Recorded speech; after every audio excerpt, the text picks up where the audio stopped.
I went ahead and started this, so we wouldn't forget it. Okay. And that should be able to give you power if you need anything.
For those people that have already joined us, we'll be starting the meeting in a few minutes, so just hang tight, and we'll let you know when the meeting starts.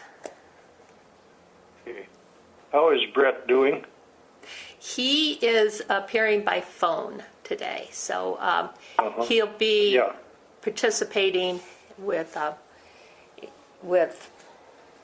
Yeah. making sure we get the votes and the minutes and so forth. But he's not Yeah, here good. with us in our conference room.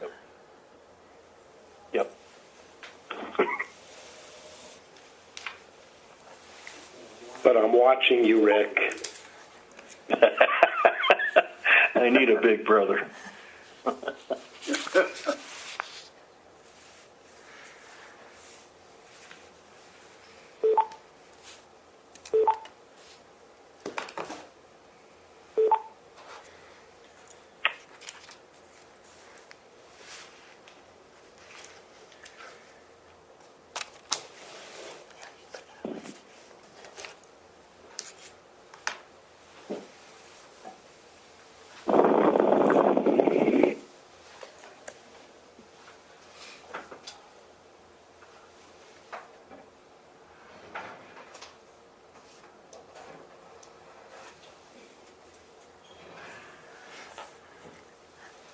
Okay, Julie, are you back on yet?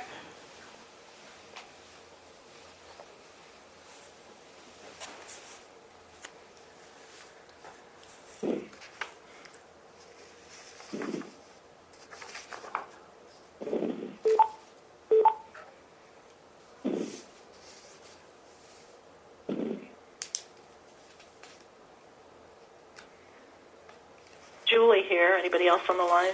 You've got quite a few people, Julie. Do you want us to go through roll? Is Brett with us? Right here.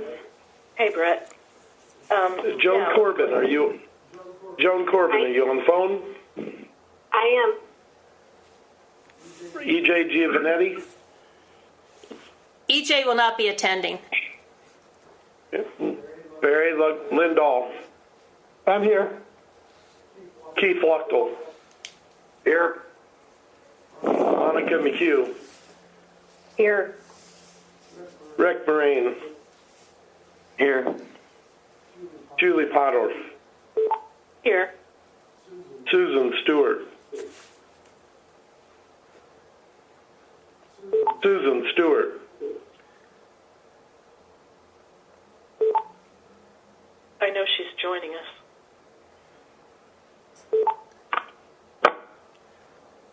Okay, Julie, right now you have 6 board members in attendance and 1 absent, and we're waiting for Susan. I'm on. Susan's on.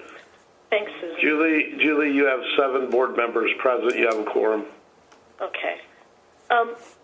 We've resorted to electronic call today because one of our staff members tested positive for COVID, and I thought it was prudent if we just went electronic rather than meeting in person. I'm a little rusty at this. Maybe the rest of you are as well. Margaret, do you want to summarize the procedures we're using for electronic calls? Yes, I certainly will. And it's actually on the 3rd page of the agenda as well. Each agenda item will be called in order. The IPIB staff will introduce the agenda item. Other parties to the agenda item will be asked for comment, the complainant first, then the respondent. The chair will ask the IPIB members for comment and will be called on alphabetically. The chair will request a motion and second, and there will be a roll call vote on each agenda item to be voted on. We request that speakers other than IPIB members identify themselves before speaking and only speak when the chair acknowledges you. Place your phones on mute, not at hold, and speak directly into your phone, and please try not to use speaker phones because then we hear all the background noise as well. Thank you. Who else do we have on the phone other than board members? If you'd identify yourself, I'd appreciate it. Dave Stein. This is Randy Evans. Andy Evans and Dave, who? David Stein. Okay. Good afternoon. This is David Steen from Iowa Workforce Development. Okay. David I'm sorry, Steen. I missed your last name. David who? Steen, S-T-E-N, attorney for Iowa Workforce Development. Okay. This is Nathan Levine, attorney for the University of Iowa. Susan Patterson, Plank INA. Ernie Abel for the Risby City Council. And that was Erning or Irving? Ernie, E-R-N-I-E. Okay. was making that too hard. Thank you.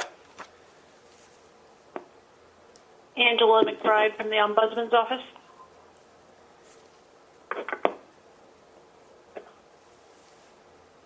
Holly Corkery from Lynn Dallas. Jared Strong from Iowa Capital Dispatch. And this is Clark Kaufman at the Iowa Capital Dispatch. Okay. And I think maybe Anyone else? Bruce Visser was on earlier, or is he back on? I am. Okay. Right? Okay. Let's start with approval of the agenda. Do I have a motion to approve the agenda? This is Monica. I'll move that we approve the agenda. Keith, second. Moved by Monica, seconded by Keith. All in favor of approving the agenda, please say aye. Aye. Aye. Aye. Any opposed? Okay, the next item is approval of the January 20 minutes. Ms. Potter, if I could interrupt at this point, my name is Kelly Rice. I ineptly left my mute button on and couldn't find out how to turn it off, so I apologize. I am here. Again, it's Kelly Rice, RICE, from Iowa Vocational Rehabilitation Services, and I apologize for interrupting. That's all right. Just to interject, I just got on. My name is Kiwana Lawson from IVRS. First name is spelled KIAJUANA. Last name is LAW, as in Tony, ON. But you guys can call me Keith for short. I'm sorry, we can call you what for short? Kiki, Kiki. It is easier, thank you. Okay, do I have everybody? And do we have a motion to approve the January minutes? Rick, Joan, I would move that. Okay, I heard Rick move. Who was seconding?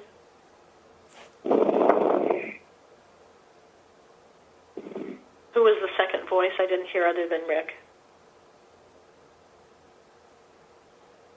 Julie, it sounded like Joan. Yes, I'll either move or second. This is Okay, thank you. Moved by Rick, seconded by Joan to approve the January 20 minutes. All in favor signify by saying aye. Aye. Aye. Any opposed? Now I know why I don't miss electronic meetings.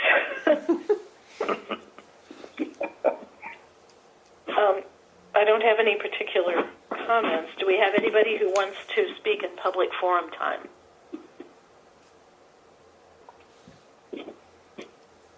Julie, this is Randy Evans. I don't wish to speak now, but I do want to make some comments when the Clark Kaufman case comes before the board. Okay. Thank you. We can do that. I don't have any comments from the board chair other than browsing about electronic minutes of meetings. Let's move on to advisory opinions.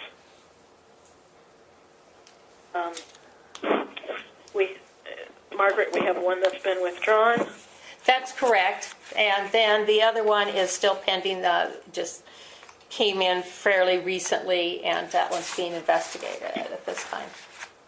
Okay. That takes us to first item concerning board deliberation or action.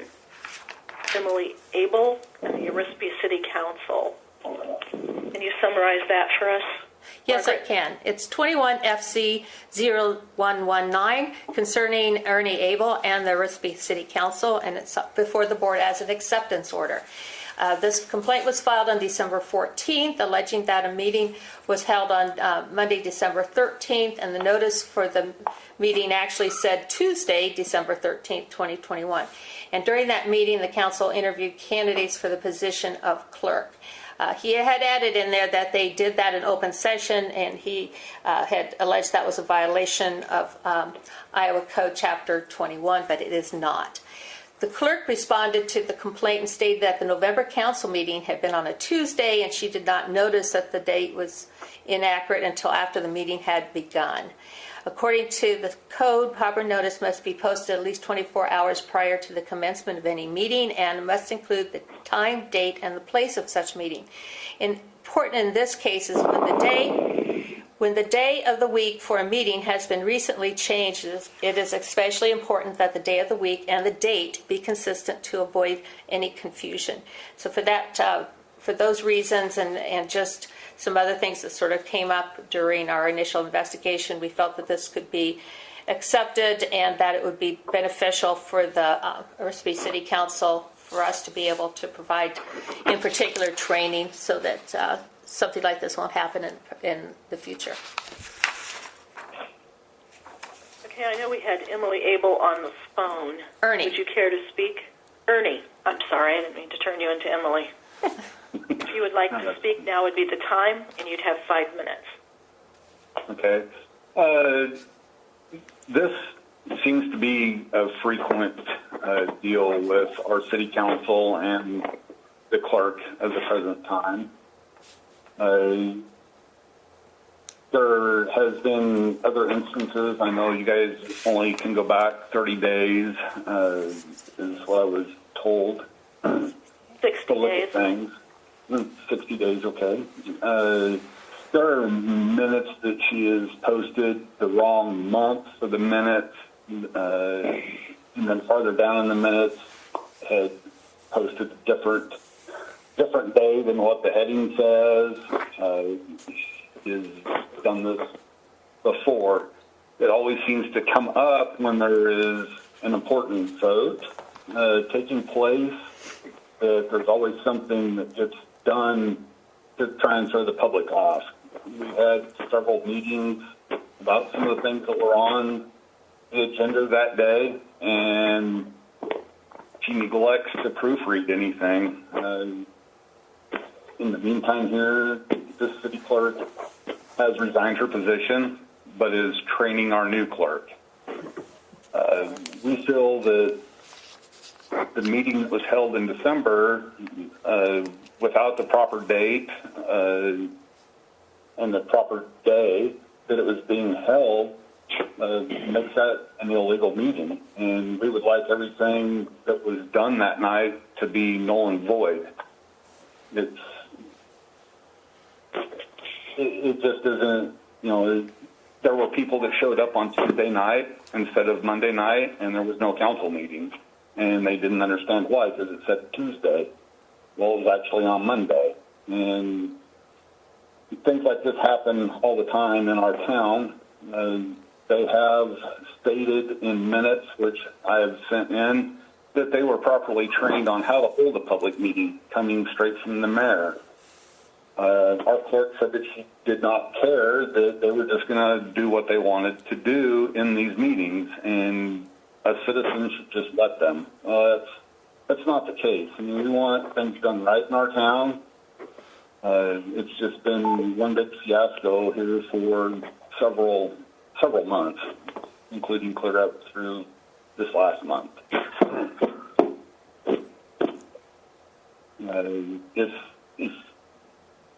If you care to have me tell you more about what has happened in the January and now in February's meeting, I can do so. I don't know if that's something you guys want to take into consideration now, or No, I think we'll limit discussion to the subject of the pending complaint. Okay. But I appreciate you taking the time to come and address the board. Is anyone here from the City Council who wishes to speak? Okay. Then let's go on to board member comments. Brett, if you would call on the board members. alphabetically for their questions or comments. Joan Corbin, No comment? Barry Lindell,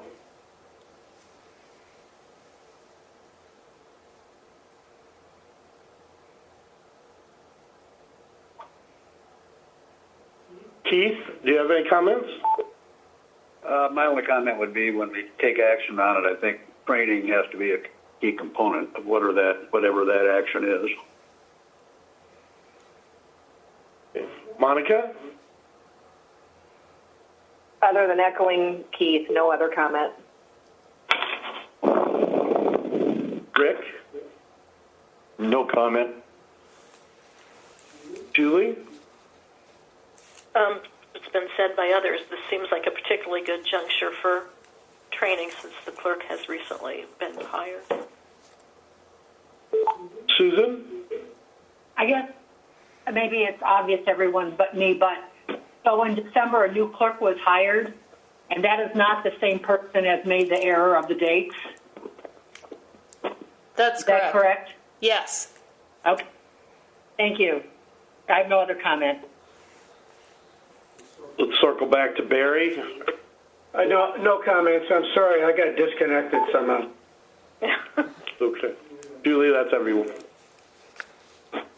Okay, the recommendation from the executive director is that we accept the order. Do I have a motion to that effect? Ms. Berry, so moved. Susan, second. Okay. Moved by Barry, seconded by Susan, and we'll need a roll call vote since we're electronic. Joan Corbin, Aye. Barry Lindell, Aye. Keith Luchtel, Aye. Monica McHugh, Aye. Rick Moraine, Aye. Julie Potter, Aye. Susan Stewart. Aye. Julie, that's a unanimous vote with 7 votes. Okay, the acceptance order is approved. The next item on our agenda is E.J. Bell, the City of Atkins. Margaret, if you would summarize this for us. Yes, this complaint is complaint number 21FC0109. It's before you as a dismissal order. This complaint was filed on November 23rd, 2021, alleging a violation of Iowa Code Chapter 22. Mr. Bell alleged that on November 7th, he wrote to the mayor and to the city clerk, and I've listed the entire message that he sent to them. And in there, he asked, paragraph 3, I would like to formally request an open records request of all video footage taken specifically from the camera on City Hall facing the door when going into the main entrance doors going into the building since it was installed on that location. He indicated some other things that he wanted to see. He didn't say that he wanted them as an open records request, and one of the things that happened is he had been elected to the city council on November 2nd, 2021. He hadn't been sworn in yet, but he was the newly elected city council member for the city of Atkins. He asked that it be responded to within 1 business day from November 8th to know when he could expect all this information. On November 8th, the mayor had sent an email to all of the new and old city council members stating that they would receive copies of all policies, ordinances, handbooks, plans, and other information at the city council orientation in mid to late December. Mr. Bell received this email but alleged that his request was as a public record request and not as a council member. This complaint was referred to legal counsel along with another complaint filed on November 29th, 2021 by another city council member, which is actually the next one that will be coming up. Legal counsel responded to both complaints, indicating in part that the documents requested concerning security cameras do not exist, and that the mayor initially thought Mr. Bell was requesting documents in his role as a newly elected council member. The records were collected and provided to Mr. Bell on December 21st, 2021. It appears that the initial request was misunderstood, and once the nature of the request was clarified the records that existed were provided to Mr. Bell, along with other materials he would need in his role as city council person. Based on that explanation and the fact that there wasn't a significant delay in getting him all the things that he wanted, I'm recommending this be dismissed as harmless error.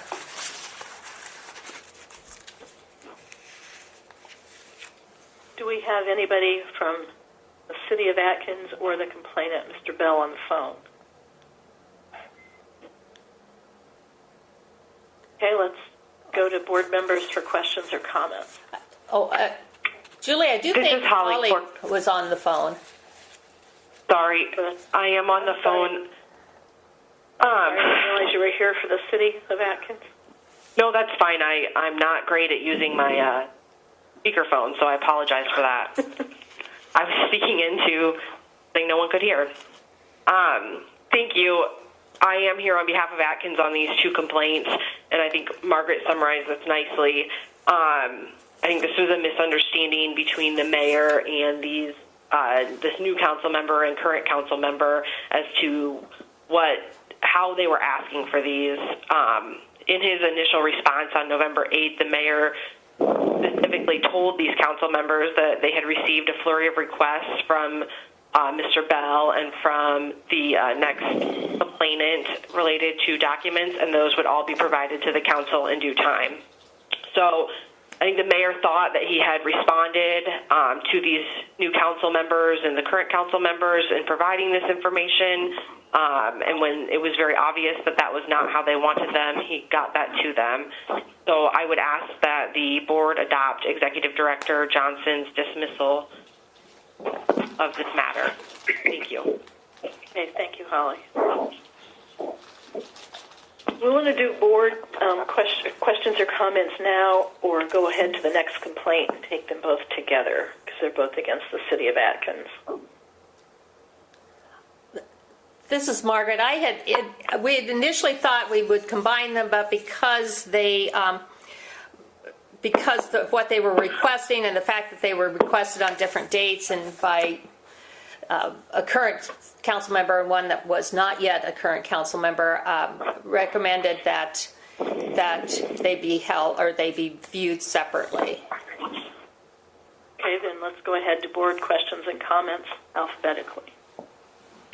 Joan? No comment. Barry? No comment. Keith? No comment. Monica? No comment. Rick? No comment. Julie? Nothing. Susan? Nothing. Well, can I have a motion on the Executive Director's dismissal order? This is Monica. I'll move that we accept it, or that we accept the dismissal order. Barry, I'll second. Okay, moved by Monica, seconded by Barry. Roll call vote. Corbin? Aye. Lindahl? Aye. Wachtel? Aye. McHugh? Aye. Moraine? Aye. Potterworth? Aye.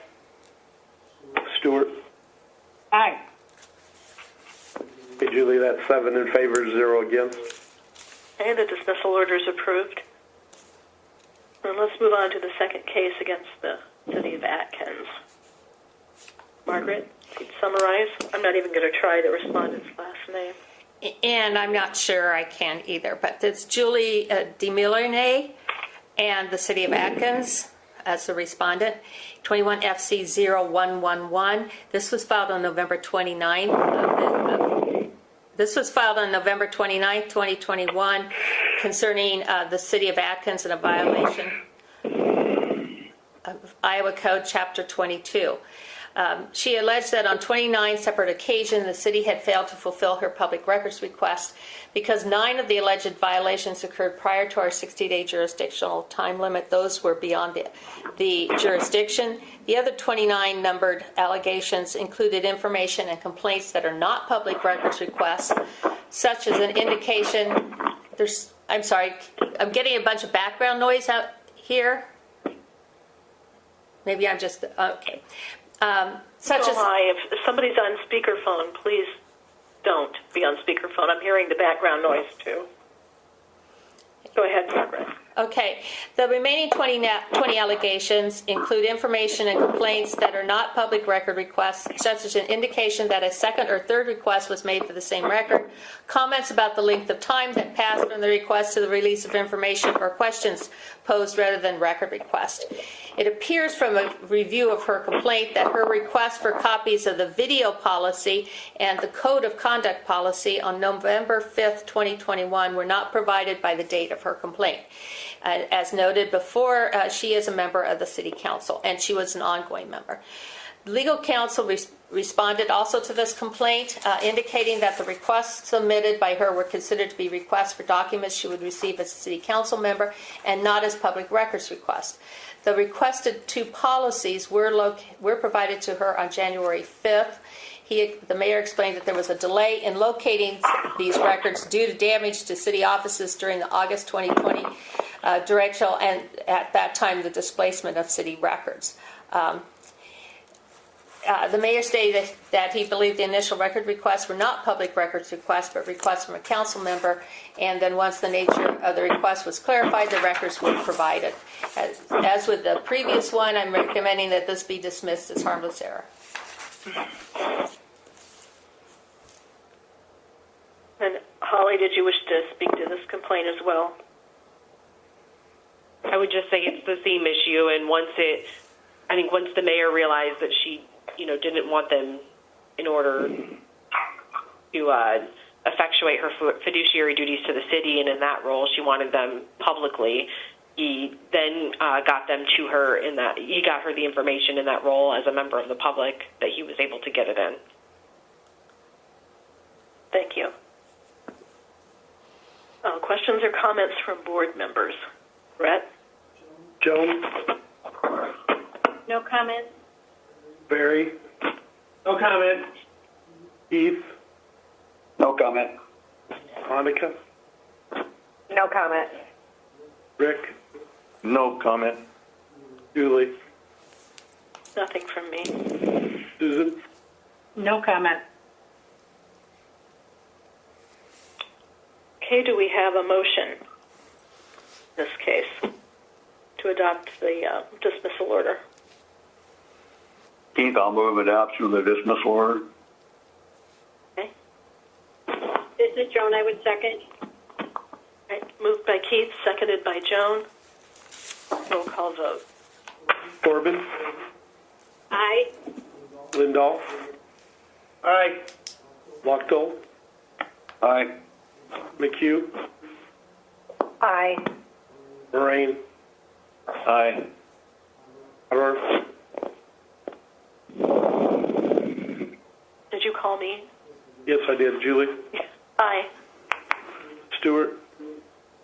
Aye. Julie, that's 7 votes in favor and 0 against.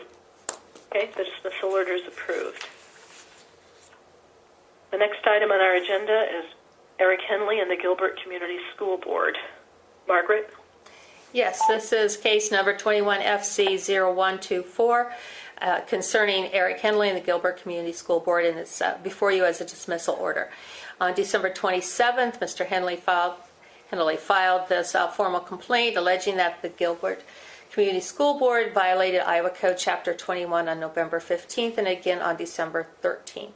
He alleged on November 15th, the board held an open meeting with an agenda item numbered 8.07 that concerned a first reading of reviewed board policies with no notable differences, followed by a list of 35 numbered but not described policies. Then on December 13th, the board again held a meeting with the agenda item numbered 11.01, which read second reading of the reviewed board policies with no notable differences with possible action to waive the third reading and approve. Again listed by number those 35 policies. He also noted that legal counsel was present at the December meeting and that 2 members from the November board meeting were replaced in December with 2 new recently elected members.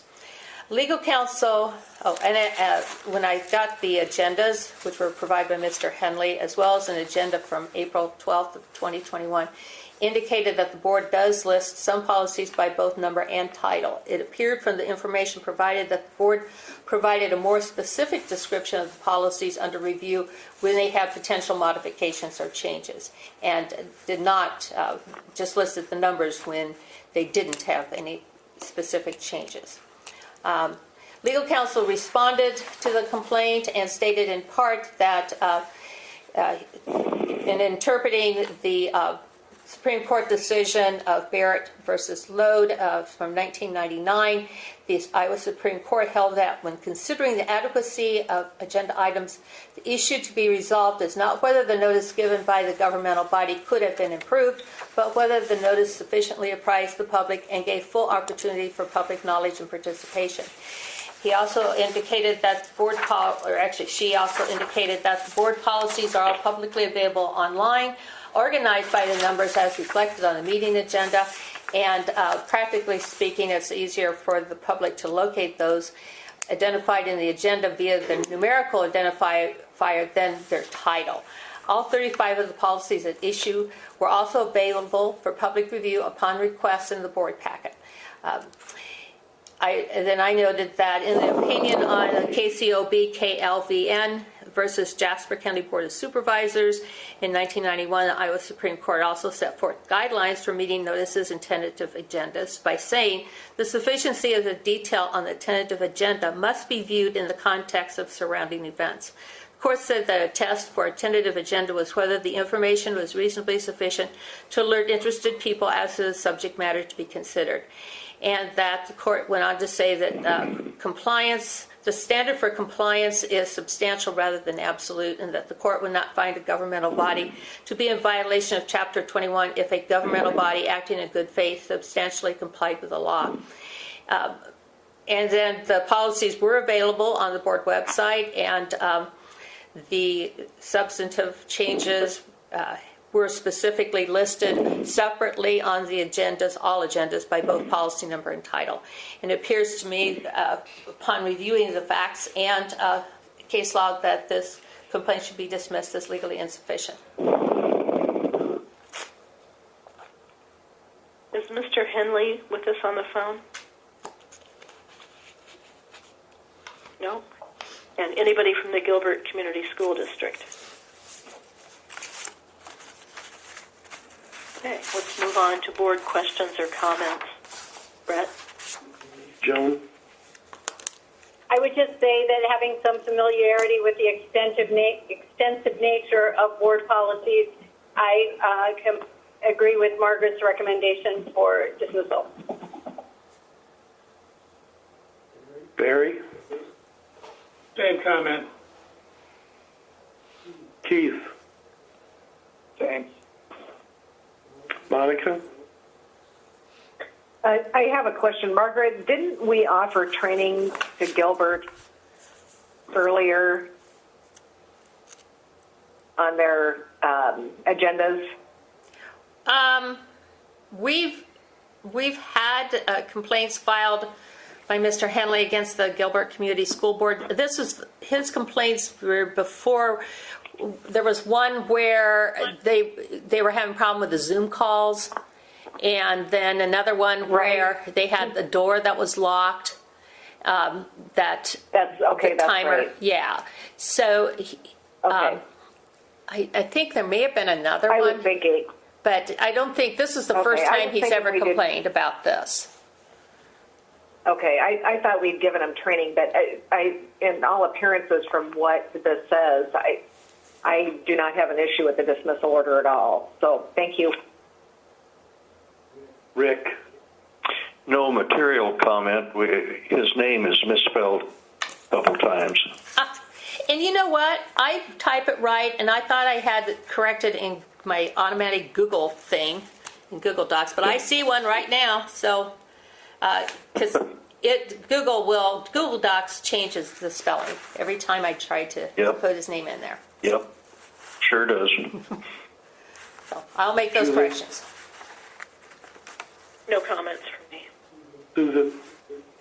I guess the only comment I would make is, I know these school boards have all these policies. I have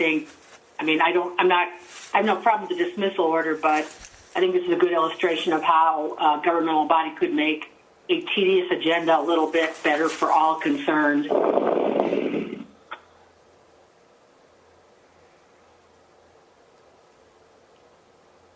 Do we have a motion? The recommended dismissal order. This is Susan, so moved. Second? Keith? This is Monica. Go ahead. All right, moved by Susan, seconded by Keith. Roll call vote. Corbett. Aye. Lindahl. Aye. Lochtel.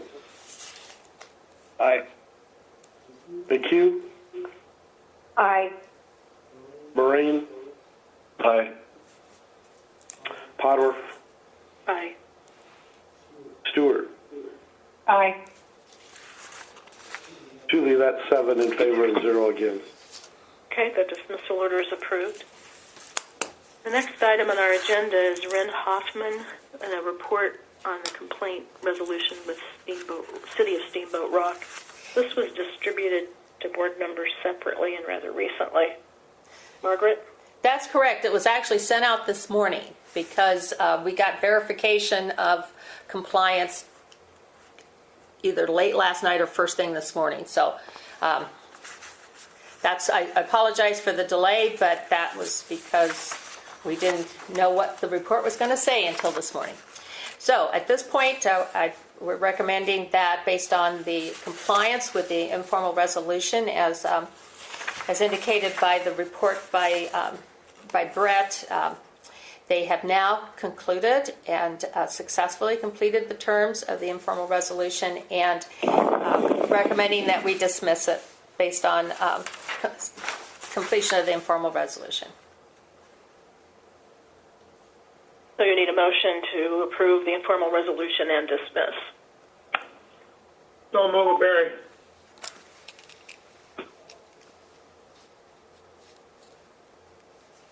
A second? This is Monica. I'll second. Okay, moved by Barry, seconded by Monica. Roll call vote. Corbin. Aye. Aye. Lindahl. Aye. Lochtel. Aye. McHugh. Aye. Moraine. Aye. Potterf. Aye. Stewart. Aye. Julie, that's 7 in favor and 0 against. Okay. The complaint is dismissed and the final resolution is approved. The next item on our agenda is Clark Hoffman and Iowa Workforce Development. We have a probable cause report. Margaret? Yes, and I don't think Zach was going to see if he could join us, but he had a board meeting starting at noon today, so I don't think he's able to join us. So I will go ahead and start on this, and if he does join us, then you can direct any additional questions to him. Clark Hoffman was the complainant and Iowa Workforce Development's respondent. Case number 21FC0064. This is a probable cause report. The background is that this complaint was filed on July 13th and alleging that the Iowa Workforce Development violated Iowa Code Chapter 22. Mr. Kaufman alleged that Iowa Workforce Development violated the Iowa Code Chapter 22 on 2 occasions concerning his April 29, 2021 request for case exhibits in a public employment case and on his May 19, 2021 request for text messages of the Iowa Workforce Director. Regarding the first case, the complainant alleged that IWD did not comply with statutory deadlines for responding to a records request and that, too, IWD withheld hundreds of pages of requested records and then denied doing so, twice assuring me in writing that there were only 17 pages responsive to my request when in fact there were 395 such pages. On the second request for the director's text messages, complainant alleged, 1, IWD violated Iowa law by taking no steps to preserve the requested records while a request was pending, despite multiple requests to do so, and 2, IWD made no attempt to obtain the records from the lawful custodian, Beth Townsend, and instead attempted to delegate that responsibility for providing the records to a private company that's not even subject to the Iowa Open Records laws. This complaint was accepted on September 16th, 2021, and attempts were made to resolve the complaint informally and expeditiously, but the complainant declined to participate in the informal resolution process.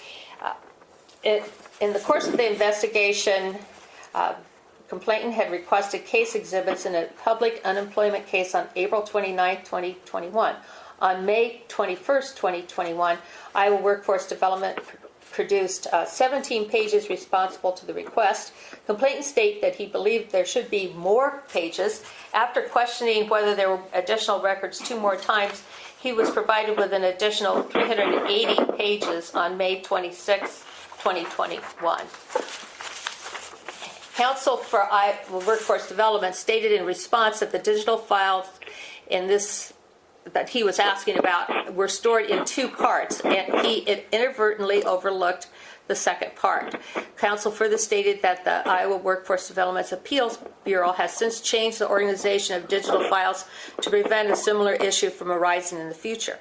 On May 19th, 2021, the complainant requested access to, but not necessarily copies of, all emails and work-related text messages either sent to or sent by IWD Director Beth Townsend or on any subject between March 1st, 2021 and May 19th, 2021.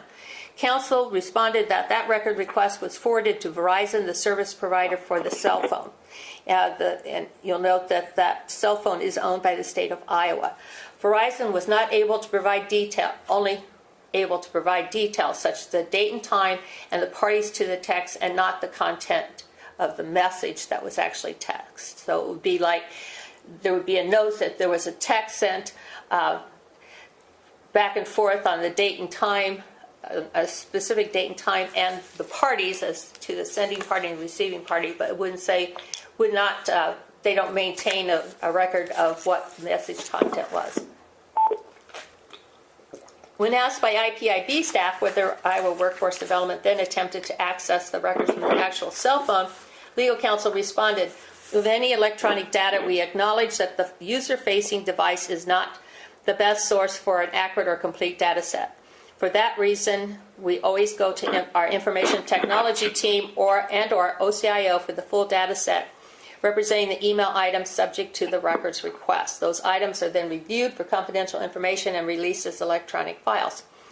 And he said to his knowledge, this was the first time text messages had been requested, so he's not sure what the past practice was.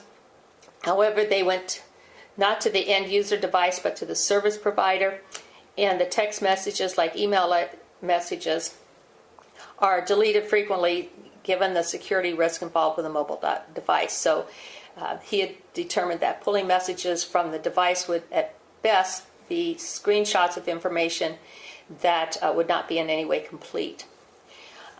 When asked by the staff for a copy of the policy IWD utilizes for processing record requests, counsel provided a copy of the state records manual. And I noted it was noted in the footnote that the manual does not provide specific guidance for processing record requests, but instead provides help to anyone who creates and maintains records for the state of Iowa, so that they understand and fulfill their record management responsibilities. The manual in section 3.2.4 specifically states, also when there are outstanding legal holds or public records requests to which records may be relevant, it is necessary and appropriate to withhold those records from destruction until the legal needs or record requests have been satisfied. And the analysis. Regarding the first request, Chapter 22 does not provide specific timelines for the retrieval, review, and release of public records. There is guidance under the Horsfield Materials versus City of Dyersville case, and the timeliness of the initial release on May 21st, 2021 of the 17 pages of records, which included 16 which were 16 business days, 22 calendar days after the request may not be as concerning as the delay that occurred before the rest of the records were released, even though that was only 5 additional days. Had Mr. Kaufman not continued to question how 65 exhibits were condensed into 17 pages of records, he would not have received those 380 additional pages. Regarding the second request, Iowa Code Section 22.22 specifically states that a government body cannot circumvent its responsibility to fulfill a records request by the use of a vendor, and that specifically a government body shall not prevent the examination or copying of a public record by contracting with a non-government body to perform any of its duties or functions. Despite the potential for retrieving information that was incomplete, an attempt should have been made to recover text messages directly from the director's cell phone, which is owned by the state. Complainant made approximately 7 requests that text messages on the phone be preserved if they were responsive to his request. Iowa Workforce Development did not provide a sufficient justification for why it did not examine the cell phone to see if any text messages were stored on it. Given the Verizon's policy of not maintaining text message content for any significant period of time, it would be better practice for those with state-owned cell phones to send any substantive communications via state email rather than text message, and communicating via state email ensures that the records are retained by OCIO and can be retrieved in the event of a public record request. The conclusion reached is that there appears to be a violation of Iowa Code Chapter 22 as alleged in this complaint. However, the issues causing the violation in this complaint have been addressed by Iowa Workforce Development, and the steps taken by IWD will ensure that similar issues do not arise again. And you will note as the attachment their new policy on record requests and requests under the Freedom of Information Act. As noted in Administrative Rule 497-2.2 sub 4, the board has four different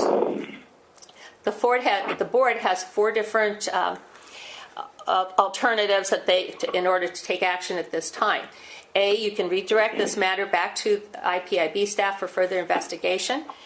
2, or B, you could dismiss the matter for lack of probable cause to believe a violation has occurred. C, make a determination that probable cause exists to believe a violation has occurred, but as an exercise...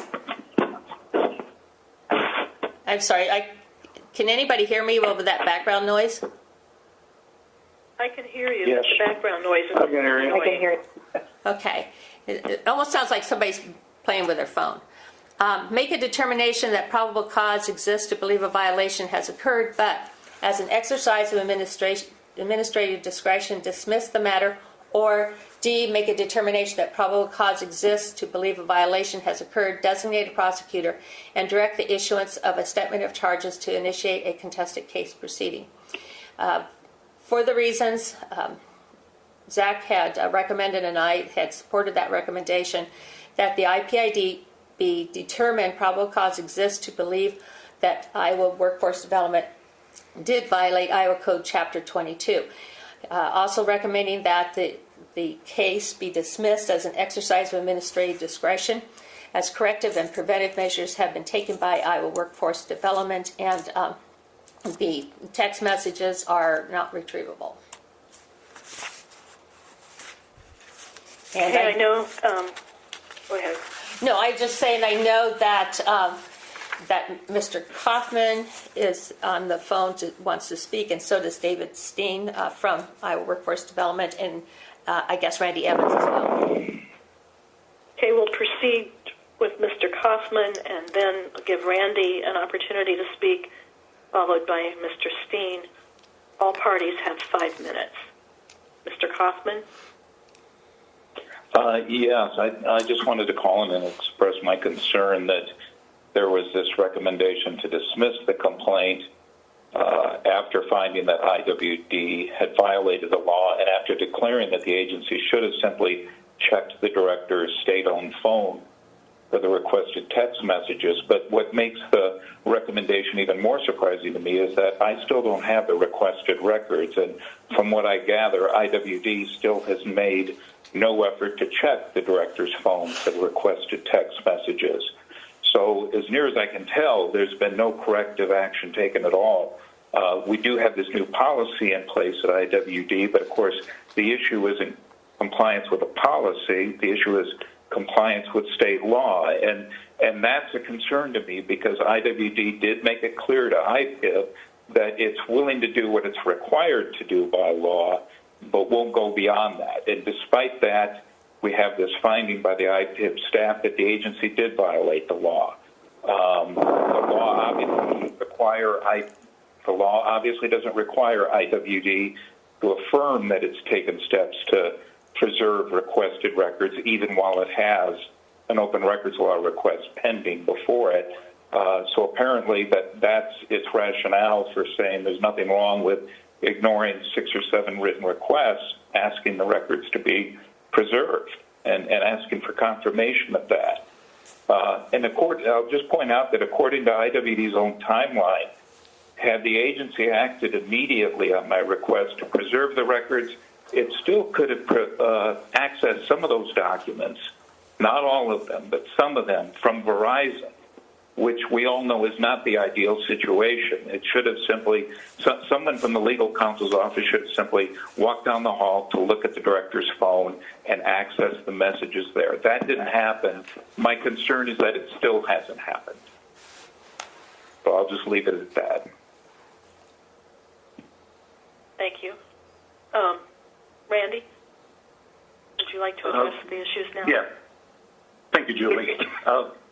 For the record, my name is Randy Evans. I'm the Executive Director of the Iowa Freedom of Information Council. I want to thank Margaret and the staff for the work they have done on this complex but very important public records transparency case. The staff's thorough legal analysis is significant because this probable cause report makes it clear to Iowa Workforce Development and to other government entities in Iowa that they cannot avoid their responsibilities under Chapter 22 by simply leaving it to Verizon or any other cell phone provider to retrieve text messages that are sent from or received on a government cell phone. But I also share Mr. Kaufman's concerns that the board staff has not gone an extra step to adequately resolve all of the issues that are in this case. That unfinished business is this, and it appears that the board staff simply accepted a non-responsive response from the Iowa Workforce Development attorney when your staff asked him whether the agency had physically examined the director's state-owned cell phone to see whether any text messages were still present on it that fell within the parameters of the records request made by Mr. Kaufman. The Iowa Workforce Development attorney did not provide a direct answer. Instead, he said it has been the practice to go to Verizon. The public records policy that Iowa Workforce Development has crafted in response to this complaint is an important step in addressing issues like these going forward. But it is also important that Iowa Public Information Board go back and direct the staff to ask Iowa Workforce Development to manually examine the director's cell phone. There may not be messages that are still there that were be covered by Mr. Kaufman's request, but where things stand now, we do not know whether that is the case at all or not. And until that occurs, the probable cause report is wrong when it states the issues causing the violation in this complaint have been addressed.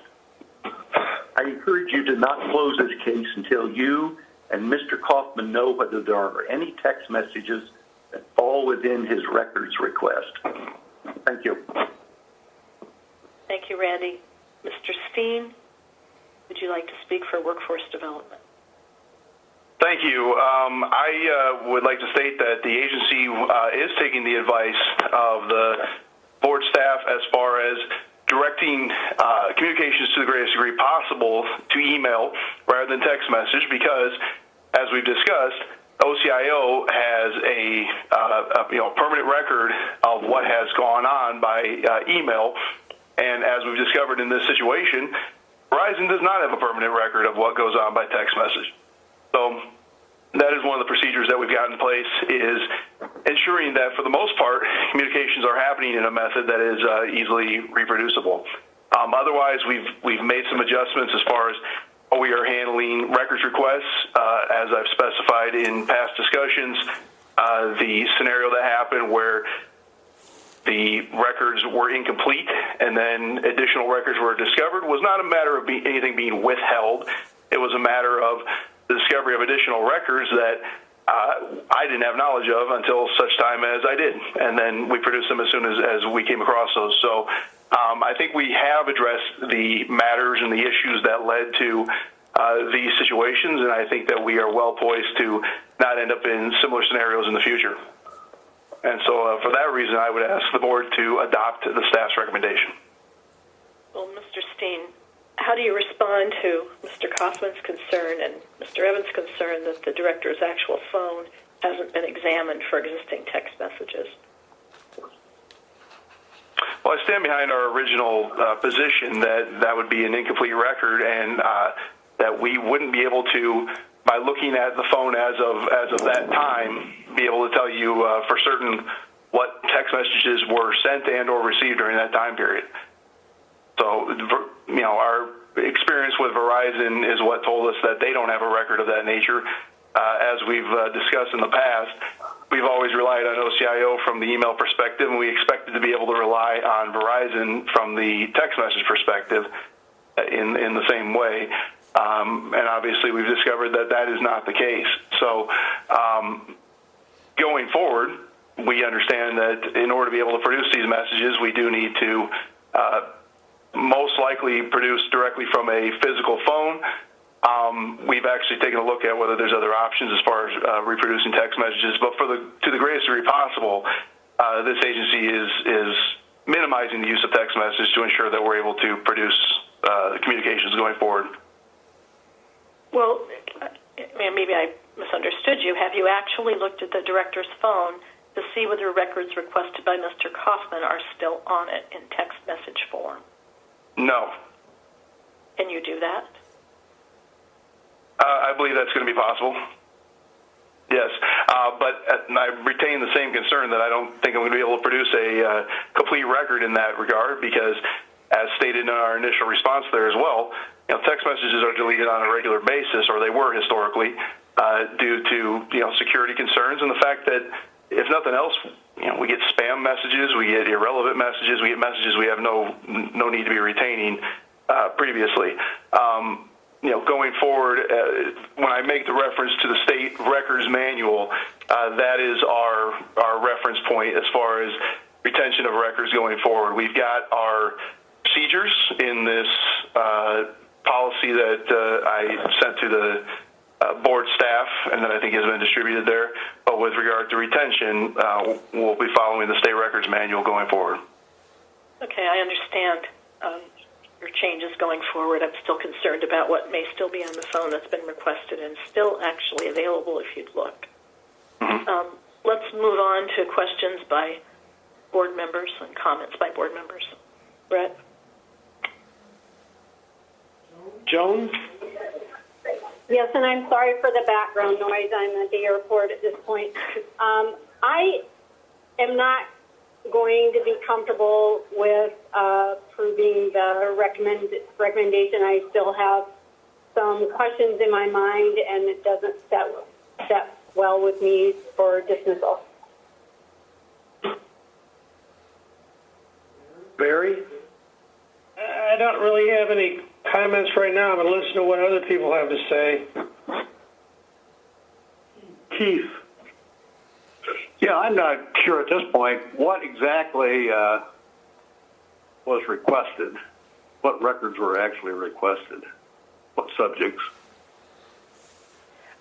Keith, this is Margaret. My understanding was that the request was for any records on any topic, instead of it wasn't necessarily just specific topics. Mr. Kaufman, can you clarify? It was for work-related text messages during that period. It was a fairly narrow period of time that I was looking for work-related text messages because that pertained to the one issue that I was interested in. And the time period, as I understand it, was March 1st to May 19th of 2021. Right. Okay. That's on the second page of the report, second paragraph. Yes, that's what I was reading from. Yeah. Okay.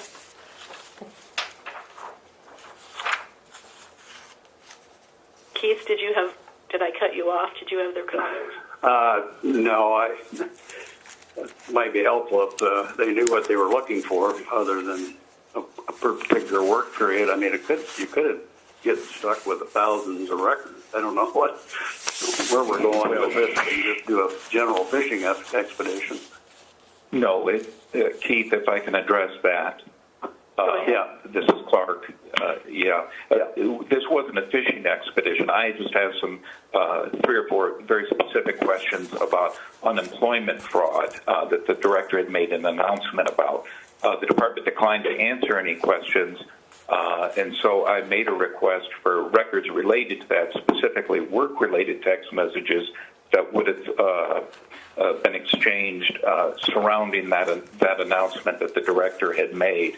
I could have specified a particular subject, but then you get into the issue of what sort of search parameters are being used. So that's why I made the request the way I did. We started with a very narrow request, which the department ignored, so then we had to request the text messages.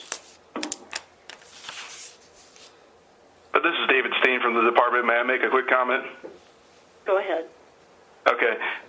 It should be pointed out that the initial requests that Mr. Kaufman is referring to, if they're the ones that I initially saw, they were not records requests. He was essentially asking questions in sort of a journalistic manner, and the department declined to answer those questions, and so he advised that the response would be, okay, then I want all of these text messages and all of these emails.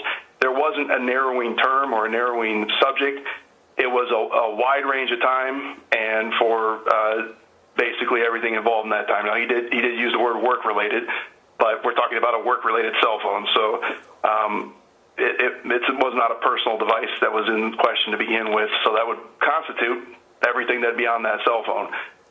But there wasn't an initial request that was ignored, and then this was the follow-up as far as records request goes. The initial request was a series of questions that were being emailed, I believe, to our deputy director.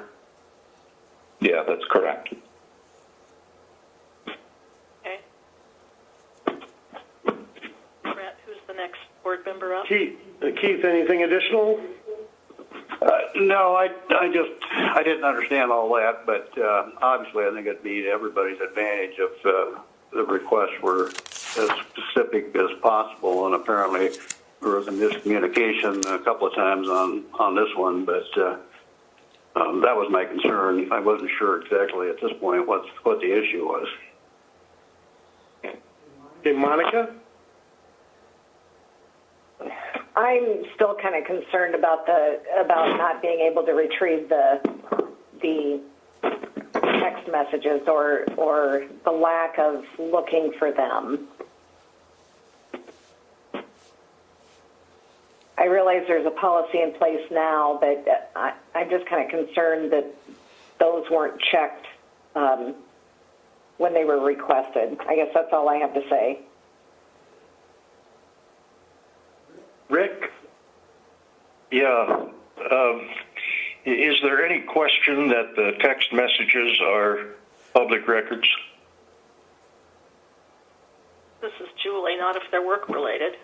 There may be some confidentiality issues, but if they're work-related, they're public records. Yeah. Under the IWD record, under the policy regarding freedom of information and so forth, there's a section on records retention, down about 5 or 6 subheads. And point 2 under there says public records in electronic form shall be maintained and archived for a period of not less than 5 calendar years. It seems to me that if these are public electronic records, then IWD was negligent in not preserving them for 5 years. Another section of the policy talks about a paralegal being the person in charge. The paralegal of IWD would not be the custodian of the records. Would the director be the custodian? Are you addressing that to Mr. Steen? Anybody who knows. Mr. Steen, can you respond? Well, if I may clarify here real quick, this policy that you're referencing is not a policy that was in existence during the period in question here or during the time period of Mr. Kaufman's request. So this is a draft policy that has been put together here at IWD in response to the situation here. And actually, as far as the records retention section there, we're going to look at actually clarifying that or simplifying that to refer to the policies of the State Records Manual, because otherwise, if we're putting in part of those policies but not all of them, then it's exclusive of everything that we need to be covering there. So I will say that is pending an edit there as well. As far as the text messages go, that's kind of an interesting question, because when it comes to emails, there is the custodian of the email the person who is using that particular email account.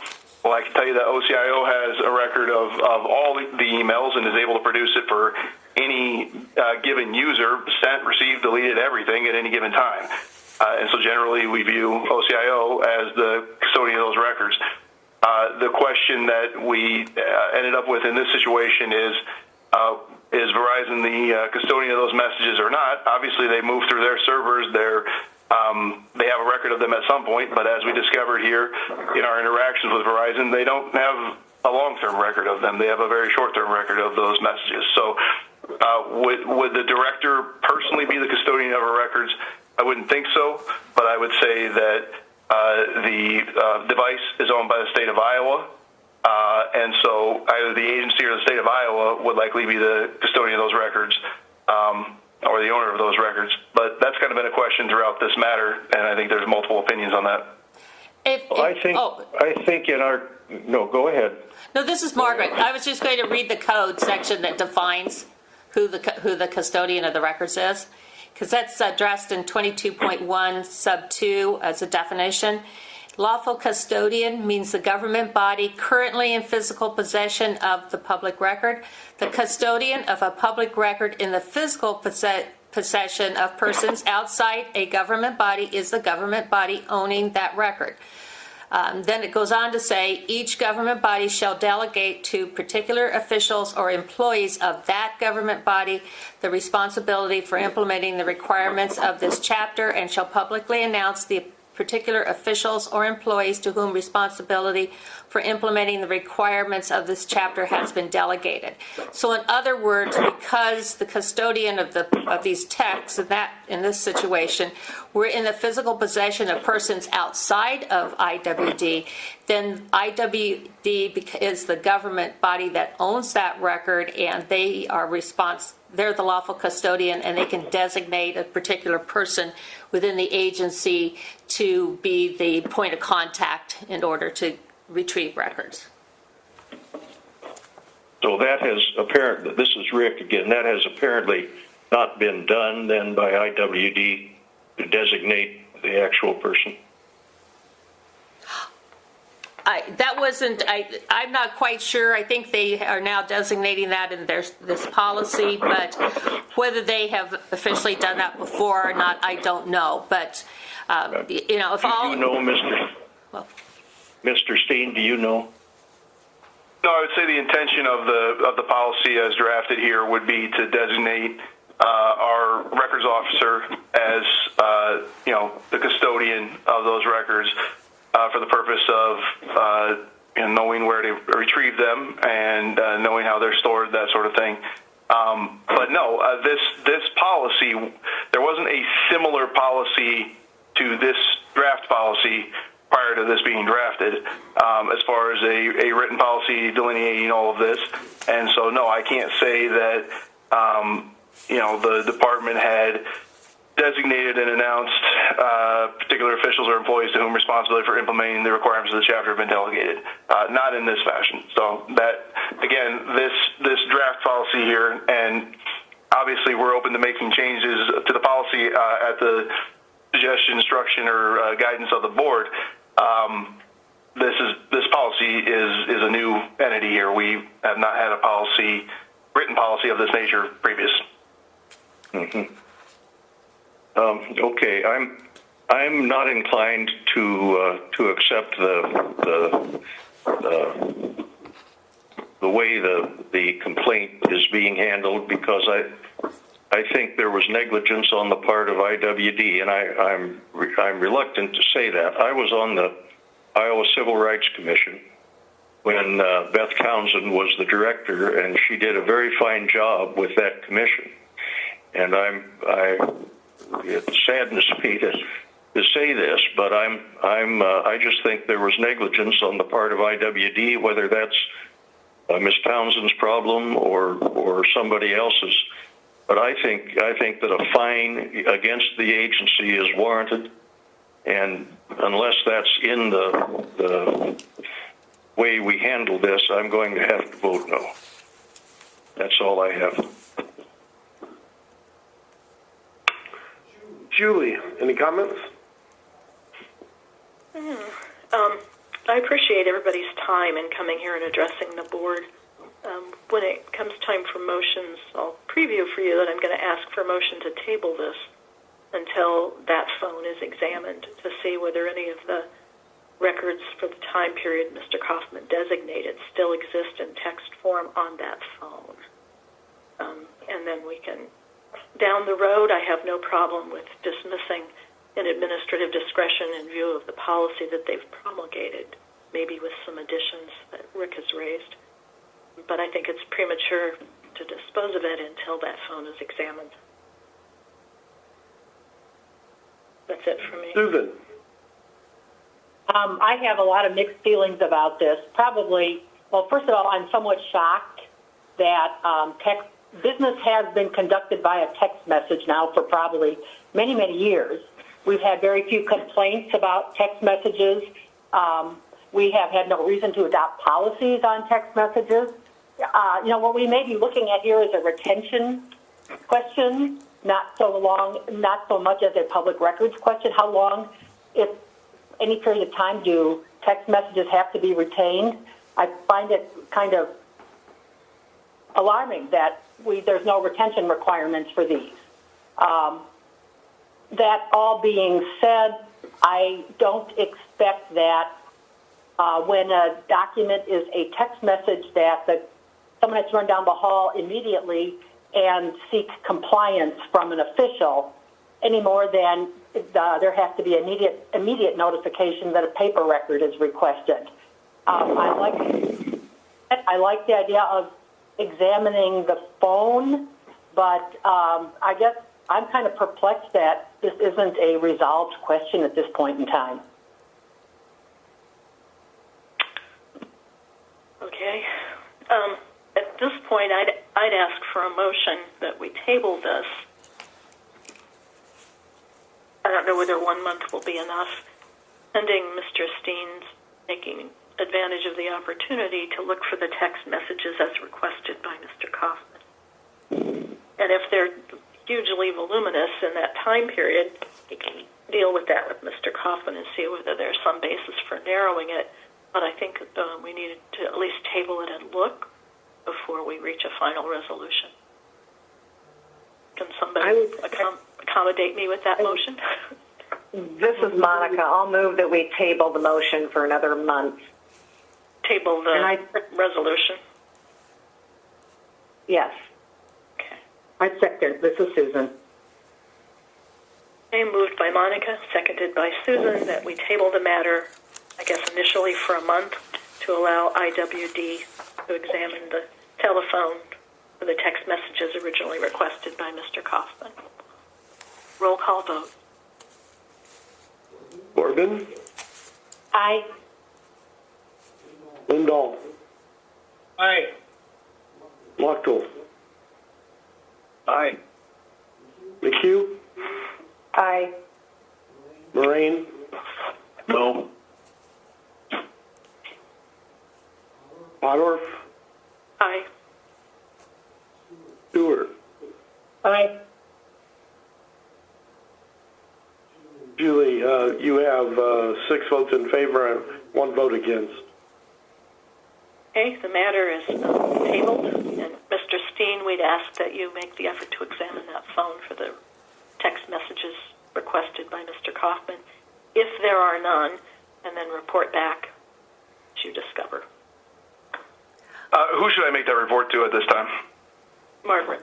Yeah, you can make it to me, and in fact, we stand willing and able to, either myself or someone else from this office to be there if you want somebody from our staff to observe what you find when you go through the phone. Okay, understood. All right. Thanks, everybody. Thank you. The next item on our Julie, before we go to the next item, I just want to apprise you that I'll be going through security and be off for a couple minutes. Okay. Thank you, Joan. Thank you. The next item on our agenda is a consolidation of 2 complaints, Maxwell Krivacek and the City of Fort Atkinson. A matter recommended to be consolidated and dismissed. Margaret? Yes, and these case numbers are 22FC0001 and 22FC0003. The first one, 01, was filed on January 6th, alleging a violation of Chapter 22. And then on January 16th, he filed the formal complaint, 22FC0003, again alleging a violation of Iowa Code Chapter 22.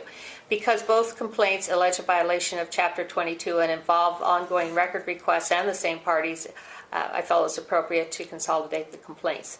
In 01, he alleged the violation occurred by the city not having a copy of a record available for his inspection at 10 a.m. on January 6, 2022. He provided documentation that he requested access to the handwritten notes from a January 4, 2022 City Council meeting by email dated January 5, 2022, and stated that he would appear at City Hall and view the requested record the next morning on the 6th at 10 a.m.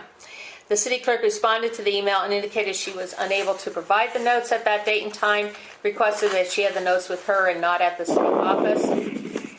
She also added that she had 15 days to have the minutes published under state law, which is Iowa Code Section 349.18. The clerk notified Mr. Krivacek on January 10th that the requested record was available for him at the city council office, the city office. That was 5 calendar and 3 business days after his record request. In 22FC0003, he alleged that the city violated public record laws by failing to provide a copy of a letter he requested.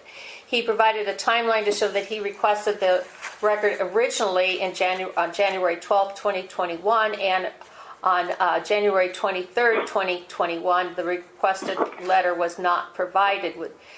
Since that date, he has continued to request a copy of the letter. On January 23rd, On January 23rd, 2021, the city had provided a number of records that he had requested, but that letter was not in that record, the records that were requested in January of 2021. He also alleged that minutes from a past council meeting were either inaccurate or should be amended, or that a violation of a city ordinance concerning record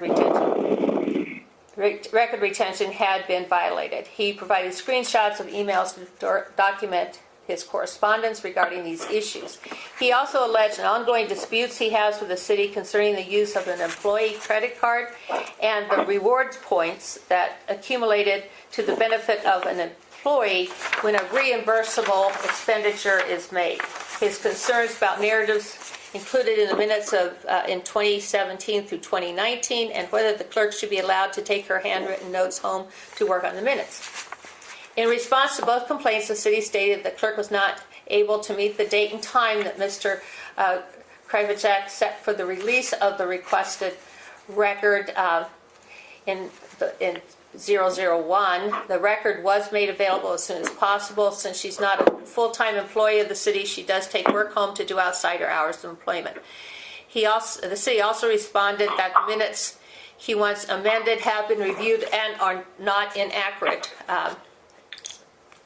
as he claims. Excuse me. Iowa Code Chapter 22 does not set a specific time frame for the retrieval and release of records. However, in this case, a delay of 3 business days, considering the work schedule of the clerk, is not unreasonable. The chapter does not require that a record requester have open access to all public records. 22.3 sub 1 specifically states the examination and copying of public records shall be done under the supervision of the lawful custodian of the records or the custodian's authorized designee. The 23.7 sub 1 grants the IPIB authority to review allegations that occur within 60 days of the filing of the complaint. All allegations, all alleged violations cited by Mr. Krivacek that predate this time period are beyond the jurisdiction of the IPIB. So the concern about the letter that was over a year old at this point in time is not within our jurisdiction. And Iowa Code Chapter 22 does not establish record retention requirements, so we do not have the authority to interpret and enforce city ordinances. Iowa Code Chapter 22 does not provide guidance on the sufficiency of minutes. It's very basic, and Iowa Code Chapter 21.3 requires that the minutes show the date, time and place, the members present, and the action taken at each meeting, as well as the results of each vote taken and information sufficient to indicate the vote of each member present.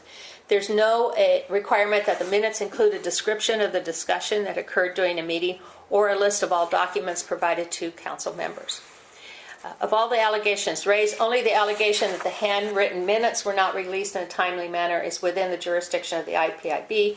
For reasons previously noted, this is not a violation of Iowa Code Chapter 22, recommending that these 2 complaints be consolidated and dismissed as legally insufficient or beyond the jurisdiction of the IPIB. Subsequent to the circulation of this order, consolidation and dismissal order, I did receive an email from from the complainant indicating that in 0001, the complaint was not that the handwritten minutes were not released in a timely manner. The complaint was that I was not allowed to view and copy these records as Chapter 22 allows. And then on the other one, Mr. Krivacek said that the complaint refers to a second occasion where I was not allowed to view a record during hours allowed in Chapter 22. And he's still not received this record. I don't quite understand his comments, but if he's on the phone, he may be able to explain that. And then I also received a comment by email from the city clerk saying that the minutes were requested around 9 a.m. the day after a council meeting that ended at 8:13 p.m. I take the minutes home to work on typing from there, as I am a part-time employee. When my street superintendent called me, I advised him of that and that I would provide a copy the next week when I was here at the office, of which I did. And again, she mentions the time allowed to publish is 15 days. That's it. Margaret, this is Julie.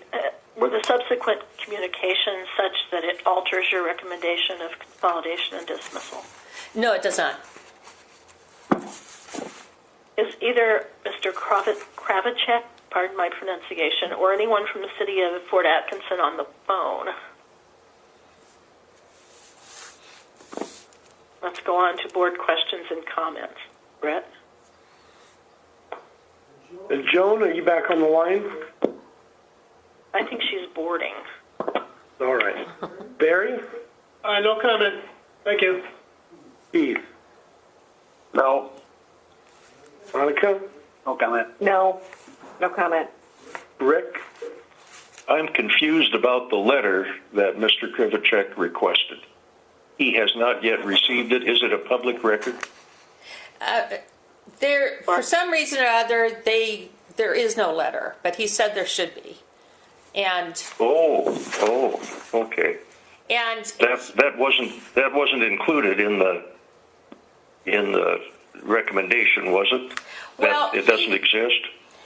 he disputes that. He said that it was, and that it was presented to the city council in January of 2021. Yeah. Okay. I have no other questions. Julie? Nothing further. Susan? Nothing from me. Okay. Do I have a motion to approve the the order to consolidate and dismiss? Keith, This is Monica. I'll move. Okay. Monica, second. Okay, moved by Keith, seconded by Monica, that we approve the executive director's recommendation of consolidation and dismissal. Roll call vote. Corbin? Lindahl? Aye. Watko? Aye. McHugh? Aye. Moraine? Aye. Pottorf? Aye. Stewart? Aye.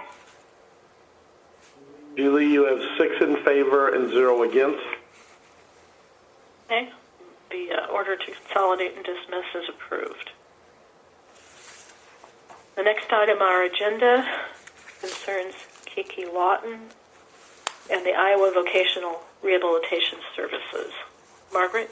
Yes, this is case number 21 FC0113. It's before you as a dismissal order. This was the complaint was filed on December 6, 2021, alleging that Iowa Vocational Rehab Services violated Iowa Code Chapter 22 on December 1st, 2021. She alleged that she submitted a request for 8 identifiable public records on November 11th, 2021. And if you turn to attachment A, you will see that record request listed. And that's the one from November 11th, 2021. She further alleged that the IVRS responded to her request on December 1st, 2021, and improperly withheld release of the requested record. The reason why the dates are important is that subsequent to the filing of this complaint, she has continued to file additional requests for records and engage in conversation with legal counsel with IVRS concerning release of those records. Ms. Lawton stated that the additional records are needed for a grievance hearing that she has initiated. Those record requests and the grievance hearings are separate issues and will not be further addressed in this order. Legal counsel responded to the complaint of December 6th and stated that the records requested were confidential personnel records pursuant to Iowa Code Section 22.7a. And then if you look at attachment B, you will see a summary of the responses that were provided to Ms. Lawton for those first 8 record requests. Iowa Code Section 22.7 sub 11 sub A states that certain portions of personnel records are deemed confidential. And basically it says personal information and confidential personnel records of government bodies relating to identified or identifiable individuals who are officials, officers, or employees of the government bodies. Then it goes on to say, however, the following information relating to such individuals contained in the personnel records are public records. And it lists 5 different areas of public records, of personnel records that information is considered to be public. Ms. Lawton requested these records as public records subject to Iowa Code Chapter 22, not as documents necessary for her grievance procedure. While she may be entitled to her personnel records pursuant to other sections of the Iowa Code. The Public Records Law allows those records to be withheld as confidential pursuant to Iowa Code Section 22.7, sub 11. So at this point in time, I'm recommending that this be dismissed as legally insufficient because there was not a violation of Iowa Code in the release of public personnel records under 22.7, sub 11. Okay, I think as we started to call both Kiki Lawton and Kelly Rice for the Iowa Department of Voc Rehab were on the phone. Ms. Lawton, would you care to address the board? I would. Can you hear me? Yes, I can hear you well. You have 5 minutes. Okay, thank you. I want to first start off by saying thank you to everyone that is participating today. I greatly appreciate it to be heard. I also want to thank Ms. Rice for joining in today as well.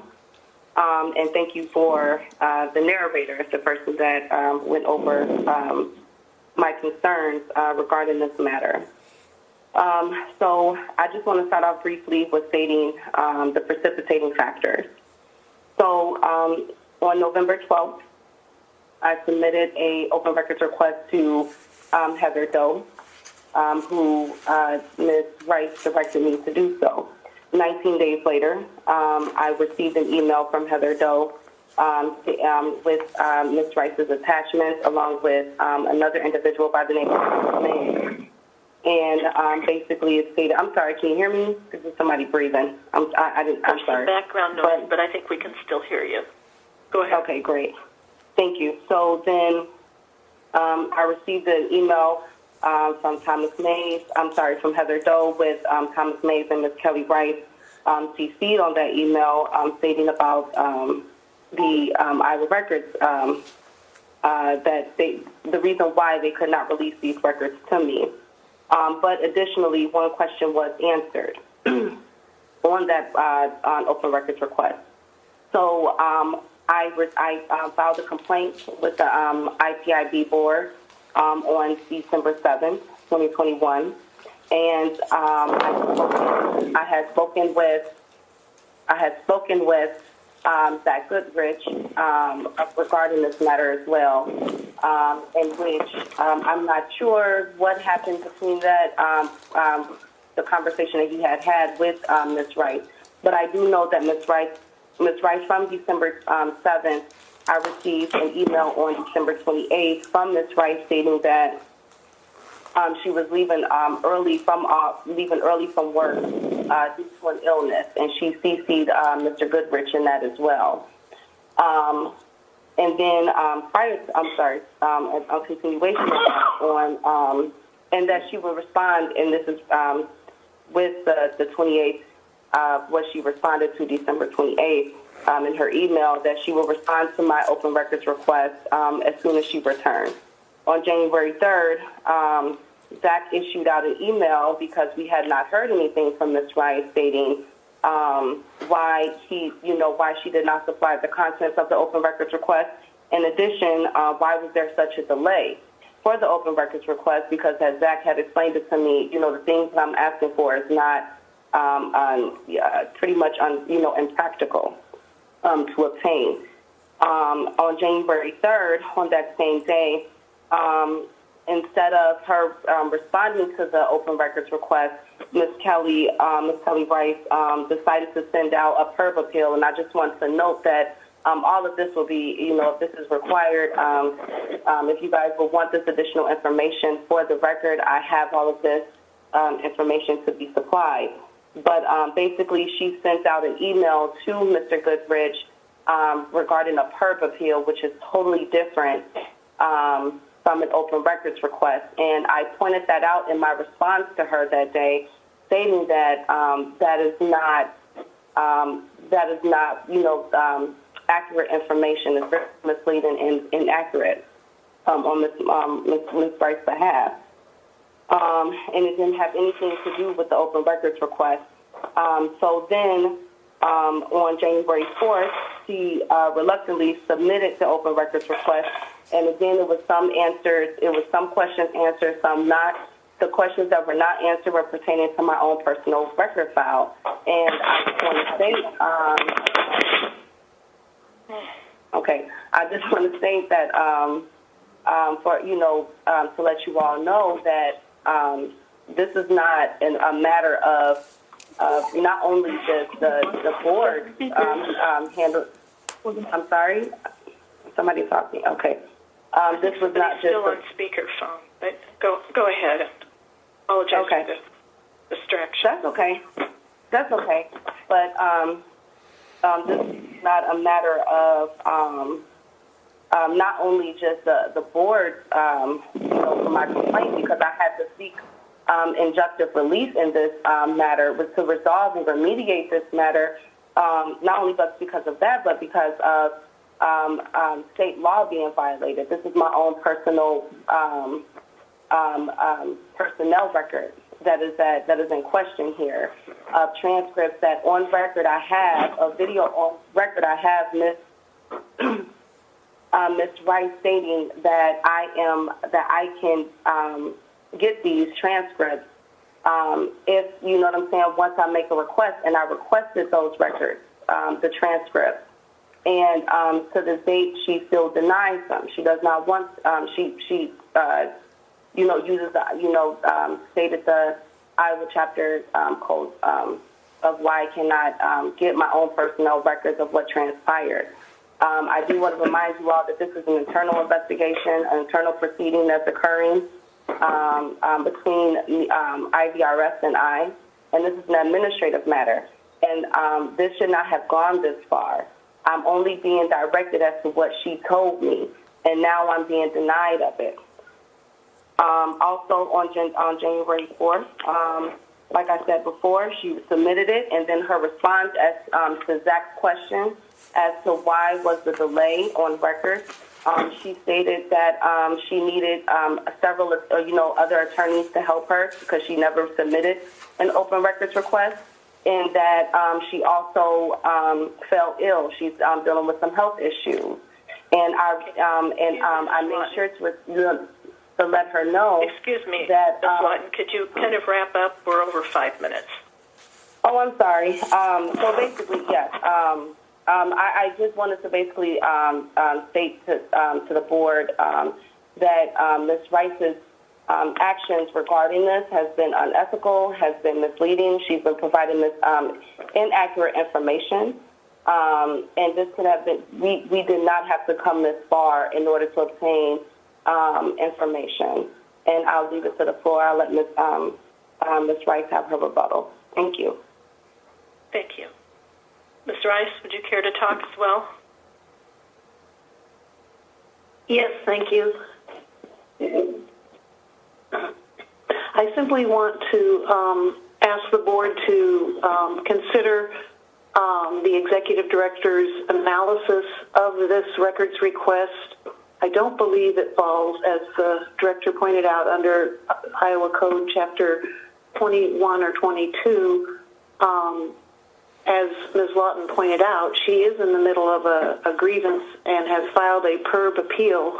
Much of what she is seeking is available to her through that process, which was commenced last month when she filed her appeal. So I do not see a role for the board in this particular case, and I believe the additional information she is seeking will be available through the other processes that are going on. And may I point out that there is a PERB appeal related to her employment situation. Excuse me, but there is also an ongoing DAS, Department of Administrative Services investigation into many of her other allegations. So again, I would ask the board to affirm the executive director's recommendation. Thank you. Okay. Board questions and comments? Brett? Barry?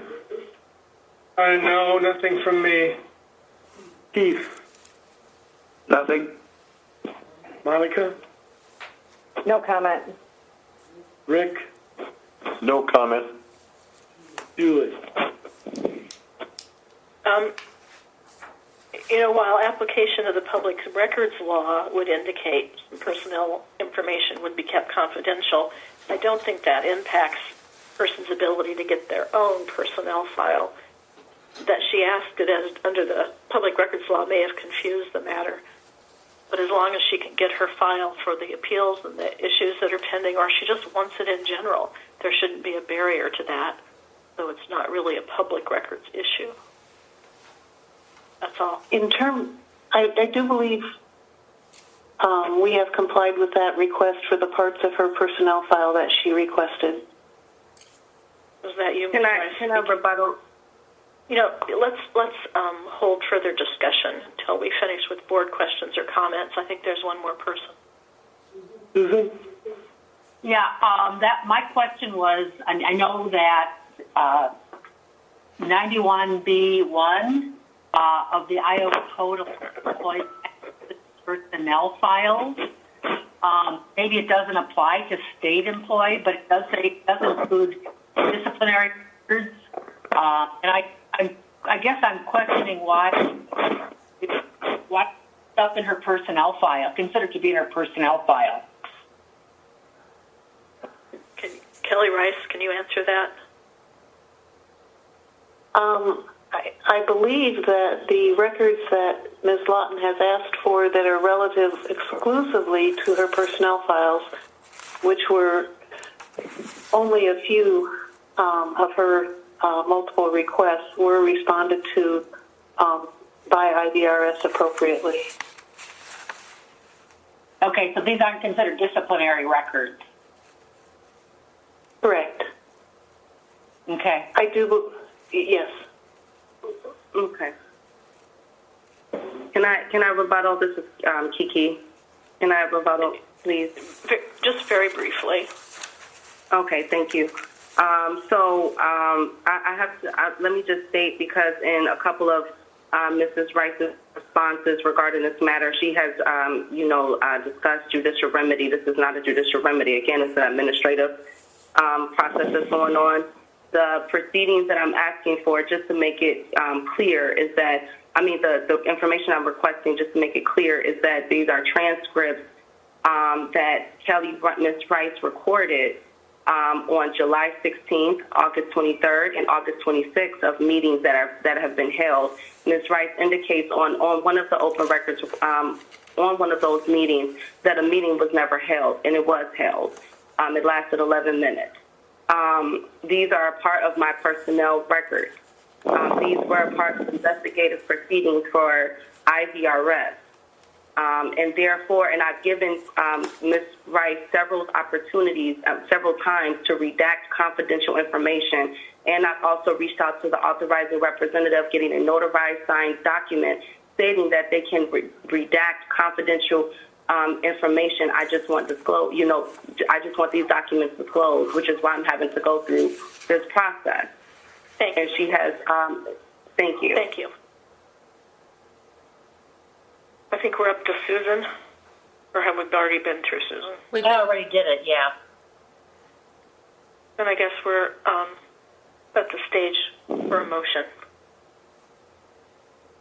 Is there a motion to approve the dismissal order recommended by the executive director? I would ask that the board do a continuation on this. That's all I ask. To get the more accurate information that I can provide. Is there a motion from the board? Keith, I move we accept the director's recommendations.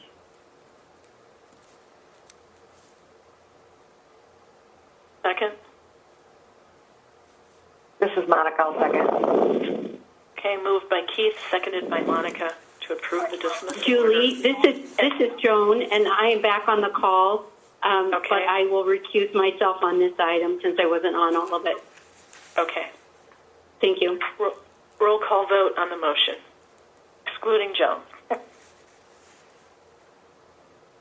Corbin. She's excused. Okay. Lindahl. Aye. Lochtel. Aye. McHugh. Aye. Moraine? Aye. Podorf? Aye.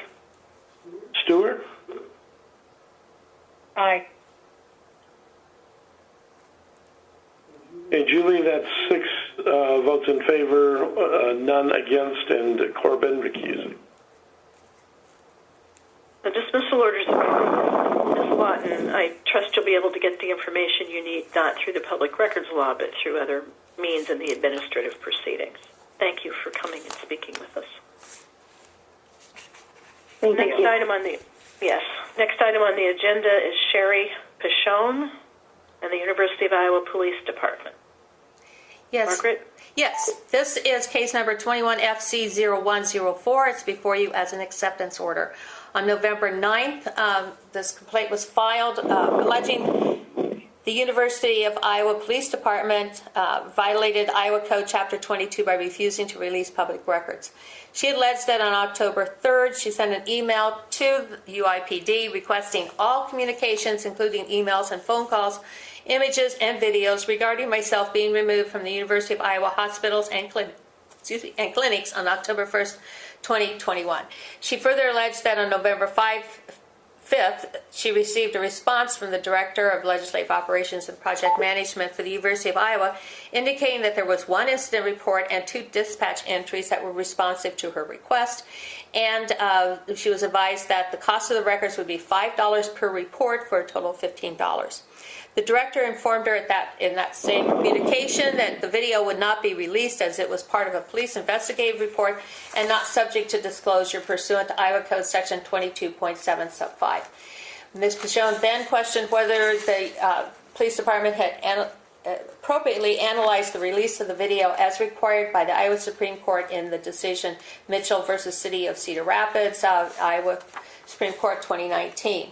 And in the footnote, you'll notice that in the Mitchell decision decided in March of 2019, the Iowa Supreme Court required the lawful custodian to engage in the balancing test to determine whether a video recording should be released. This analysis includes the absence of any confidential informants or named but innocent suspects or any ongoing police investigation and the presence of a heightened public interest in police use of force. Legal counsel for the University of Iowa Police Department responded on December 3rd of 2021, indicating that the reports were available upon payment of the $15 fee and added that the video would not be released as it was not subject to disclosure pursuant to Iowa Code Sections 22.7 sub 2 and 22.7 sub 5. The video was captured by police officer body cam video recorded at Iowa hospital and clinics.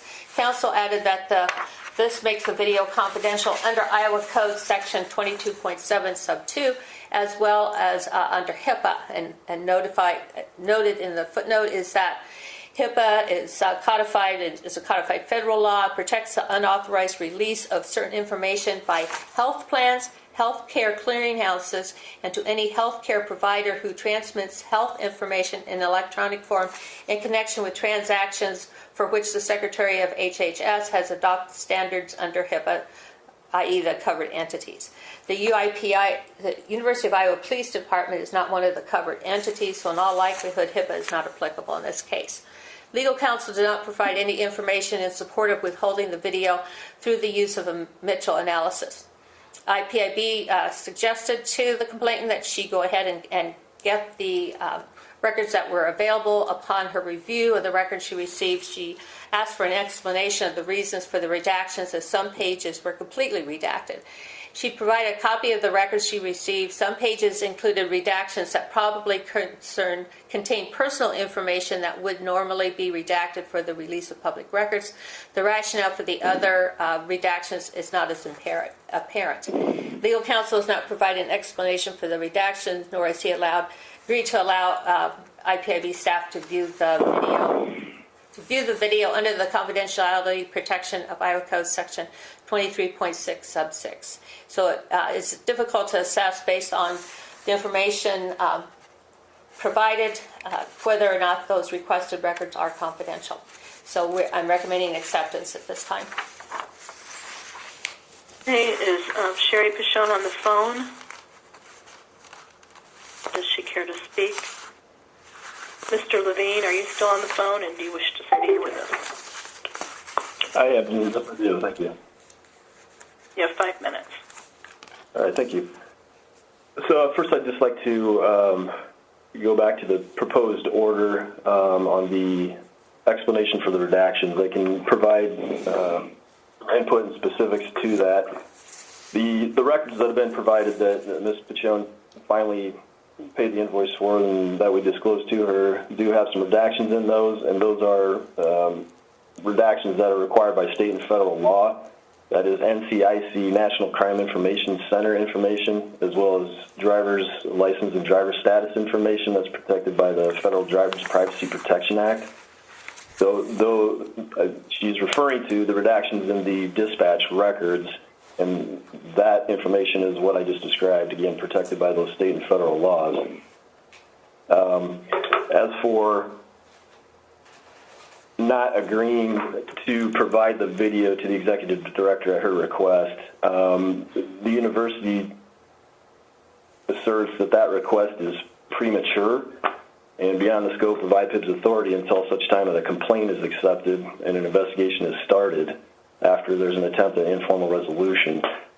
So under the Iowa Administrative Code 497 2.12, the decision to accept or dismiss a case has to be based on a review of the allegations on their face.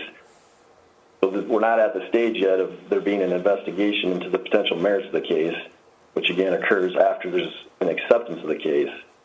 So that is the reason why the university has not agreed to let the executive director review the video. We feel it's premature under the board's own rules, and at such time, if and when it's accepted, and if and when there's no informal resolution and there's an investigation, then it's when IPIB then has the authority to issue subpoenas for the production of these records under 23.6. As far as an explanation for withholding the video under a Mitchell analysis, I want to address that as well. I did, in my initial response letter to Ms. Piccione's complaint, in my December 3rd letter, I did address the Mitchell case. As you can see there in that letter, I pointed out that the Iowa Supreme Court in that case said that the legislature legislatively prescribed its own balancing test in 22.75 in that second sentence, which states that the date, time, specific location, and immediate facts and circumstances surrounding a crime or incident shall not be kept confidential. So in the incident report and the dispatch reports that we've released to Ms. Piccione, those records all provide that information that's been legislatively prescribed through the legislature's own balancing test, and the university would assert that the Hawkeye analysis then is not applicable. The Hawkeye case, which in the Mitchell case, the Iowa Supreme Court said is still a good law for disputes over access to police investigative reports under 2275. The court would say that, again, the legislature prescribed its own balancing test. And it said that in the Mitchell case, the Supreme Court said that it involved the interplay between the Iowa civil discovery rules and 2275, which clearly is not the case here at the case at hand before the IPIB. And the discovery rules obviously would involve broad access to records by litigants under the discovery rules, which again is not at issue here. So again, the university would assert that the Hawkeye balancing test need not be applied since the university has met the legislatively prescribed balancing test in 2275 by providing Ms. Piccione with the police report and dispatch records that have the date, time, location, and immediate facts and circumstances. Ms. Piccione has argued that the video contains immediate facts and circumstances, but again, the university asserts the records we provided already provide that information, and the video goes well beyond the immediate facts and circumstances. Again, this video is a body cam of officers walking through the University of Iowa hospitals and clinics on their way to the unit that Ms. Piccione was on, and shows her discharge from that unit in a healthcare institution. It also shows other patients on the videos as the officers walk to her unit, and while they escort her peacefully to the exit of the hospital, where they and another healthcare provider stay with her until she's picked up by her ride.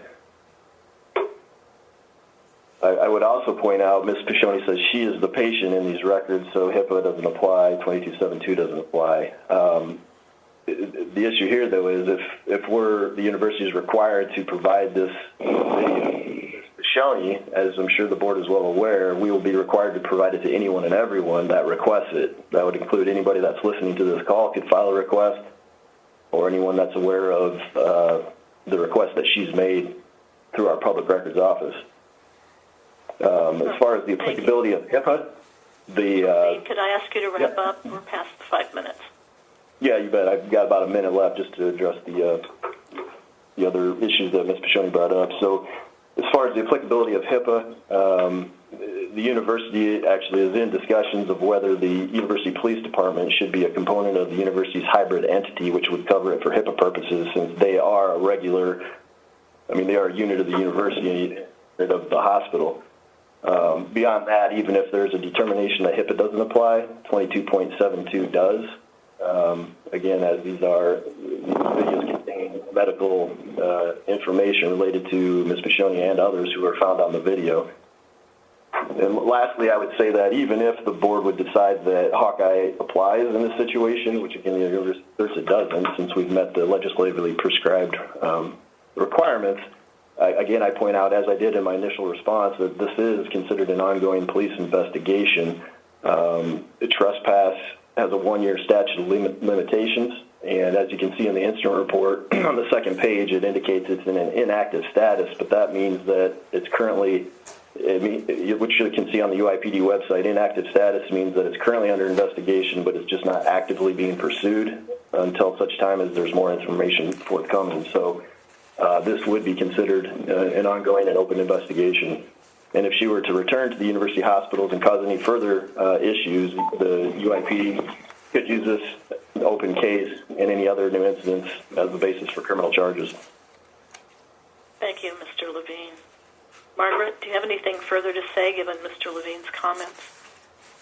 Oh, I'm sorry. I should have respectfully request because of that, since the university's met the legislatively prescribed requirements of 2275, that this case be dismissed for legal insufficiency.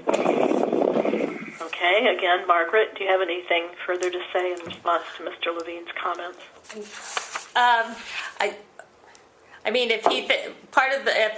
did not realize that they wouldn't let us look at anything confidentially unless we accepted a complaint, but then I guess we can do that once the complaint's accepted. However, the redactions that the board doesn't have those, but the redactions that we received from the complainant, and I'm kind of going back on my time as a county attorney and looking at police reports.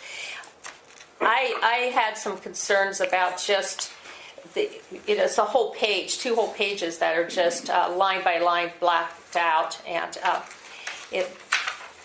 and it may be that if we, actually 4 pages, it may be that if I had seen those, I would have been able to say, yeah, that they were appropriate, but I can't say that the redactions were appropriate, and I can't say that it was legally insufficient because, my review of the unredacted materials or of the video would lead me to decide that does fall within the various confidentiality provisions.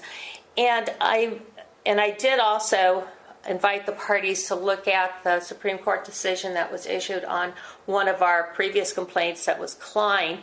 And I'm not quite sure if I understand what Mr. Levine was saying, but I think that the Hawkeye case and the Mitchell case and also the Klein case would stand for the proposition that we, as the Iowa Public Information Board, would also be asking for a balancing test evaluation and not be able to say, well, we can't do that because we're not a court. I think that at least in the Klein decision, the Iowa Supreme Court viewed us as being required to follow the same standards as they would impose on courts. Let's move on to board questions or comments. Brett?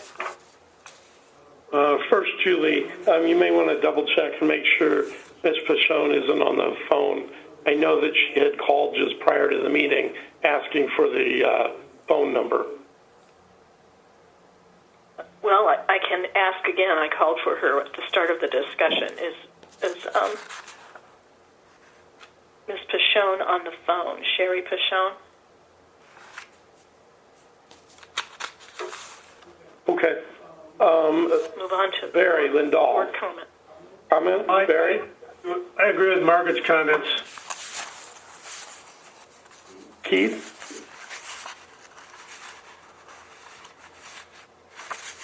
I don't have a comment. Monica? No comment. Rick? No comment. Julie? Nothing further. Susan? Nothing from me. Okay. Can I have a motion regarding the proposed acceptance order? This is Monica. I move that we accept the acceptance order. This is Rick. I'll second. Okay. Moved by Monica, seconded by Rick. Roll call vote. Corbin has dropped off the call. Lindahl? Aye. Luchtel? Aye. McHugh? Aye. Moraine? Aye. Potter? Aye. Stewart? Aye. Julie, that's 6 in favor and 0 against. Okay. The acceptance order is approved. The next item on our agenda is Doug Weir and the City of Ruthven. Margaret? Yes, this is case number 21 FC 0118. It's before the board as a dismissal order. This complaint was filed on December 13th, alleging a violation of Iowa Code Chapter 22. He alleged he made a record request on November 3rd, requesting asked for information regarding the former clerk. His request included both questions he wanted answers, as well as request for a copy of the clerk's resignation letter and documentation of expenditures made by the clerk after her resignation. On November 29th, the city attorney provided a response along with a copy of the minutes of the council meeting that he considered responsive to the record request of the questions posed. Once advised that Mr. Weir did not find the November response to satisfy his record request, the city provided additional records to him, and the city attorney verified on January 5th, 2022, that the record request was satisfied. IPIB staff reviewed the records, provided the records release of the records he requested.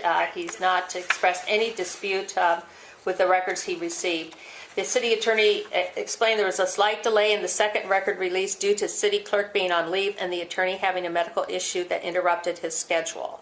So at this point in time, we're just, this is another one where once we figured out that in between all the questions there was a request for a record, that and that he did not agree with just getting the minutes that did answer the questions, that they did go ahead and send that out as soon as they were able to after being requested to by the board or by the IPIB staff. Okay, is either Mr. Weir or someone from the City of Ruthven on the phone? Good afternoon, this is Dave Stein. I'm just listening in. I'm the city attorney for the City of Ruthven. Would you care to speak? I think it's been covered in the filings and also the summary that was given very fairly. If there are any other questions, I'd be happy to discuss it, but I believe the comments were covered very fairly. Thank you. Okay, then let's move on to board questions or comments.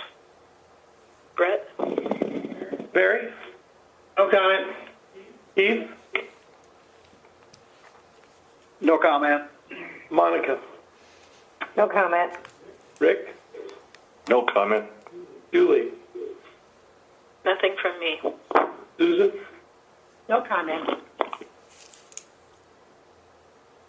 Can I have a motion on the dismissal order? This is Barry. So moved. Okay, Barry moved, and somebody I think was seconding, and I couldn't hear who. About you, Keith? Yeah, I'll second. Okay, moved by Barry, seconded by Keith to approve the dismissal order. Roll call vote. Lindahl? Aye. Luchtel? Aye. McHugh? Aye. Moraine? Aye. Potter? Aye. Stewart? Aye. Julie, that's 6-0. Okay, the dismissal order is approved. The next item is Pam Weinbrenner and the City of Grand Junction. City Council of Grand Junction. Margaret? Yes, this is case number 21FC0086. This comes before you as a final report. And on September 14th, the complaint was filed. And on October 21st, the IPIB accepted the complaint. The terms of the informal resolution were completed on November 8th. The terms were approved by the IPIB on November 18th. And because of some delays that they experienced in trying to get assistance with the League of Cities on training, it was continued then till February 14th of 2022. The terms of the informal resolution were successfully completed on February 9th, and we got proof of the completion on February 15th. So at this point in time, everything's been done, and I would recommend that you find that it's been completed and dismiss the complaint as successfully resolved. Okay. Given that recommendation, I assume we don't have anything further from Pamela Weinbrenner or the Grand Junction City Council. Anybody on the phone for them? We can go through board comments or questions if you'd like. Let's do that, Brett. Barry? No comment. Keith? No comment. Monica? No comment. Rick? Was any attempt made to get the actual vote of each member, to get that recorded? That was the information that Ms. Weinbrenner asked. I'm sorry. They had to redo that. They'd actually done that before she filed, or right after she filed the complaint, if I'm remembering this correctly. But Yeah, that's all I have. yeah. Julie? Nothing from me. Susan? Nothing from me. Okay. Can I have a motion to approve the final report and dismiss the underlying complaint? I'll move. This is Susan. Keith, second. Moved by Susan, seconded by Keith. Roll call vote. Lindahl? Aye. Luchtel? Aye. McHugh? Aye. Moraine? Aye. Potter? Aye. Stewart? Aye. Julie, that's 6-0. Favor. Okay. The final report's approved and the underlying complaint dismissed. The last item on our action agenda is Robert Zagozda and the City of Carter Lake, another report. Margaret? Yes, this complaint was filed on September 16th, and on November 18th, the IPIB accepted the complaint. I've listed there the terms of the informal resolution. Both the city and Mr. Zagozda signed the informal resolution, and that was approved on December 16th. And they completed the terms of the informal resolution. The training was conducted by the League of Cities during a special open meeting on February 11th. And according to the terms of the informal resolution, we agreed to dismiss the complaint upon completion of the terms. Recommend that you dismiss the complaint as successfully resolved. Board question. It's either Mr. Zagozda or anybody from the City of Carter Lake on the phone. Okay, then we'll move to board questions or comments. Barry? Good work. Keith? No comment. Monica? No comment. Rick? No comment. Julie? Nothing further. Susan? No comment.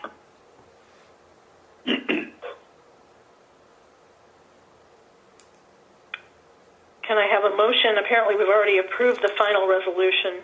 Motion to dismiss the underlying complaint. Barry, so moved. Monica, I'll vote. Monica will second. Okay, moved by Barry, seconded by Monica. Roll call vote. Ringgold? Aye. Luchtel? Aye. McHugh? Aye. Moraine?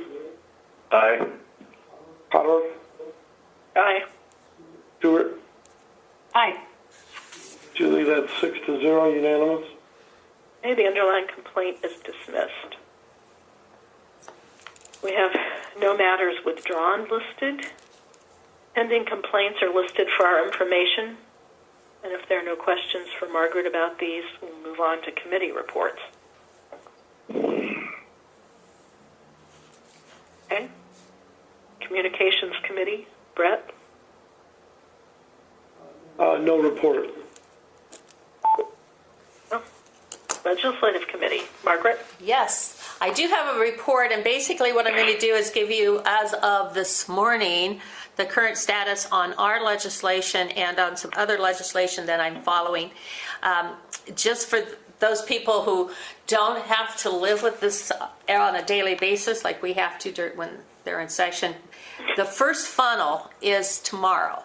So what that means is any bill that hasn't passed at least one, either the House or the Senate full committee, is no longer going to be alive. It'll be gone. Unless something weird happens and they stick it into, make some sort of a funny thing and stick it into a budget bill, but should not come back up. So our legislation that changes our filing deadline from 60 to 90 days has been unanimously approved by the sub and by the full committee on a voice vote. And that happened on February 2nd. So it has made the first funnel, and they haven't really, it's ready to be debated by the full Senate, but I haven't seen that come up yet because they really are just basically doing committee work this week. The other one, which was our Chapter 22 legislation, Senate Study Bill 1106, it never moved out of the sub that it was assigned to in 2021. I sent an email to the sub chair asking if there was, if they needed anything, if they were going to have a sub meeting, and basically I got a response back that they let me know. They haven't let me know, so I assume that means no, that it will not make the next, it won't make the first funnel. So here's some other ones that I'm following. I'm just going to give you kind of a rundown of these. I haven't registered on any of them, or the last one that I'll tell you about with Iowa Public Broadcasting, I haven't. I've just been following it. I did not register. I've registered undecided on the others. One is Senate File 480, and it has to do with fees, and it's similar to one that came up last year. It was amended and passed state government yesterday. However, I haven't been able to actually see a written version of that amendment. What it does is that it adds the word reasonable at various places in that in the fee statute, so it's reasonable fees, and it also, and here's what I think is what the amendment says based on the conversations at the committee level, but they're not going to allow for the recovery of attorney's fees on records review, on records requests, unless it's specifically to look for confidential redactions in the records, which kind of is what happens right now. So I'm not quite sure it's going to do what maybe they think it was going to do. But the original bill said no attorney's fees whatsoever will be charged as part of a records request. That passed by voice vote yesterday in the Senate State Government Committee. HSB 663, and this also has a companion SSB 3118, is the change to 21.8 change, and that what that was going to do was take out the language under electronic meetings for having to have a valid reason to do that. So you would just say you're going to have an electronic meeting rather than saying you have to because of a specific reason. That sent back to, it was in a subcommittee and it was just returned to the House Local Government Committee with no recommendation. So that doesn't look likely to make the first funnel. Senate File 513, and this one's pretty interesting because it adds a new section to the code, and that new section is going to be 22.7 sub 5A. So it adds to law enforcement an additional part of that, and I can actually pull it up here. I can actually read that to you, but basically it's going to exclude body camera footage or dash cam footage of officer video, which says, and basically here's what it said: any reports generated by a law enforcement agency regarding a person experiencing a mental health crisis, substance related disorder crisis, or housing crisis, when the report is generated for the specific purpose of providing crisis intervention information to assist peace officers under any of the following circumstances: de-escalating conflicts, referring a person to an appropriate provider. Report generated for the purposes of this subsection shall be made available to the person who is the subject of the report upon the request of that person, and may be provided to a mental health treatment provider, substance abuse related disorder treatment provider, homeless service, etc., in conjunction with a referral for services.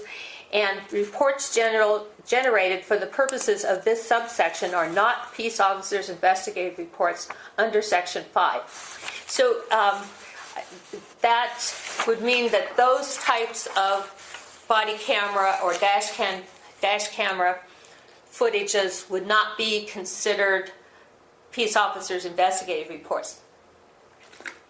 So there wouldn't be the need to put date, time, and the immediate facts and circumstances out as a public record. It would just be that would all be excluded from and made confidential. It might, and that actually passed yesterday. Yes, passed the Senate Judiciary Committee on a voice vote. So that seems to have a lot of support. And that might then play into our suggestions, or trying to figure out how we can modify the first part of that 22.7 sub 5, the peace officers' investigative reports, when it comes to body cam and dash cam videos, because our legislation, one of the big criticism has been, what about these, when they're got somebody with mental health and all these other kind of things, those organizations have really not wanted to even talk to us about how it could be amended because of that concern. So I think it might actually help our legislation pass, but not this year. Does anybody have any question on those so far? I've got a couple more. Okay. The others are more peripheral to what we are really interested in.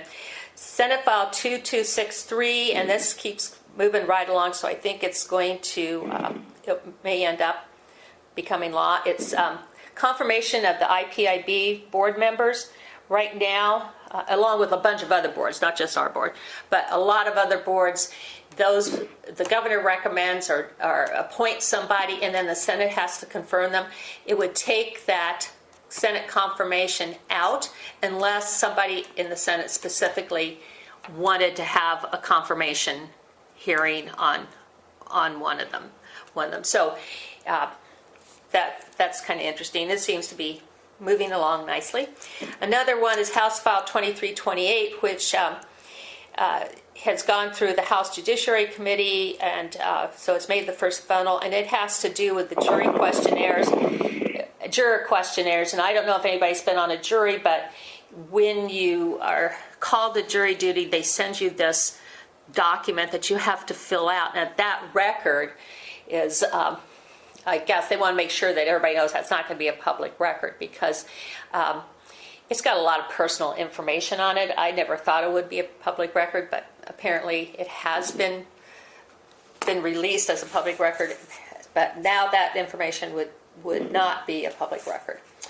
And then another one that's got a lot of stuff going on with it is Senate File 2274 and House Study Bill 579, which is both the first thing, and that's concerns the records of the Iowa Public Broadcasting System, and it makes all of their videos and anything that they have a public record, and also specifically says that they can't, that the Iowa Public Broadcasting cannot claim copyright, cannot assert a copyright. So that's the legislation I'm following. Thank you. The Rules Committee. We just recently had a meeting like a couple of hours ago. Margaret? Or do you want to report on it?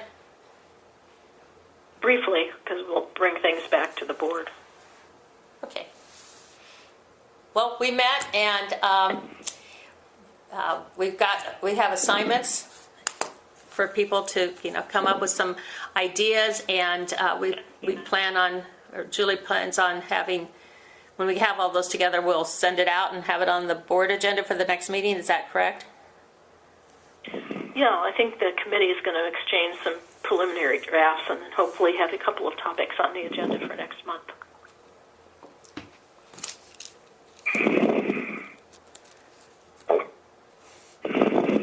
Does that bring us to office status reports? Yes. Contacts and activity? Yes, just Margaret. Let you know that January, I think February is on track to be a little more I don't know, active, exciting, whatever, but we're still trying to really stick with our time frame that you see here, 91% of what came in our office in January was resolved in 5 calendar days or less. And we had kind of an increase in citizen contacts, percentage-wise, than in the past. Media contacts have gone down a little bit, but those all stayed pretty much the same. Returning visitors are about 14.6% of our of people who contact us on our website. We're still staying really active. Okay, thank you. Brett, any news on the finance and budget update? We have been rescheduled. We actually were scheduled to make an appearance with the budget subcommittee a week and a half ago, and that got postponed. But we're now on the schedule for next Tuesday.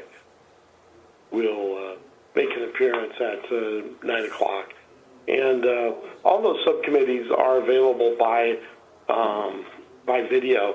So if anybody wants to tune in and watch our comments and hear our responses to any questions that are asked of us, you're welcome to do that. But all indications are there's no issues with our budget, and it's just a courtesy visit with the committee. And it's just the House. It's not the full House and Senate sub. Okay, presentations and trainings. Looks like you've got something coming up tomorrow. Correct. That Stan wanted us to come talk to his new agency. Good. Yeah, Stan was so impressed with his service on our board that he wanted to make sure that his new board that he's going to be working with has all the valuable information that we have. Okay, great. So we've met with his staff, and they've given us some ideas of items they'd like to have addressed to their board. And so we're going to do that. Okay. Good luck. Office staffing, where are we on the Attorney 2 position? we interviewed the top 5, and then we've got 2 that we've looked at as we've called back for a second interview, and now it's primarily trying.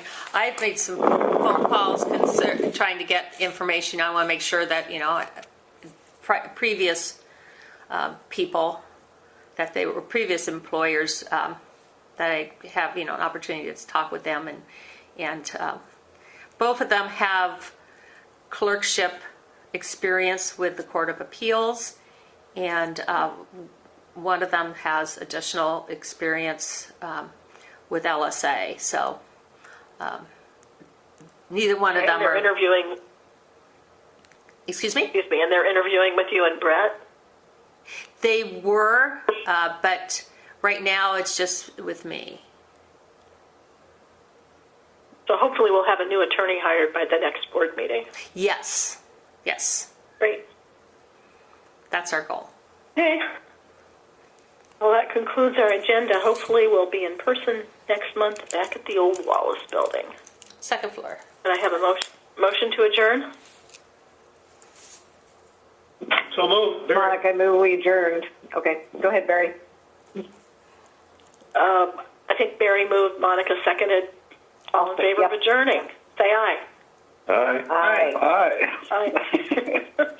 Thank you, guys. I'm sorry that was such a long, lengthy meeting, but thank you for being here and sticking with us. I have 3:24 Thanks, Margaret. time. Thanks, Brett. Everybody stay healthy. All right, you too. too. Bye. Bye. Bye.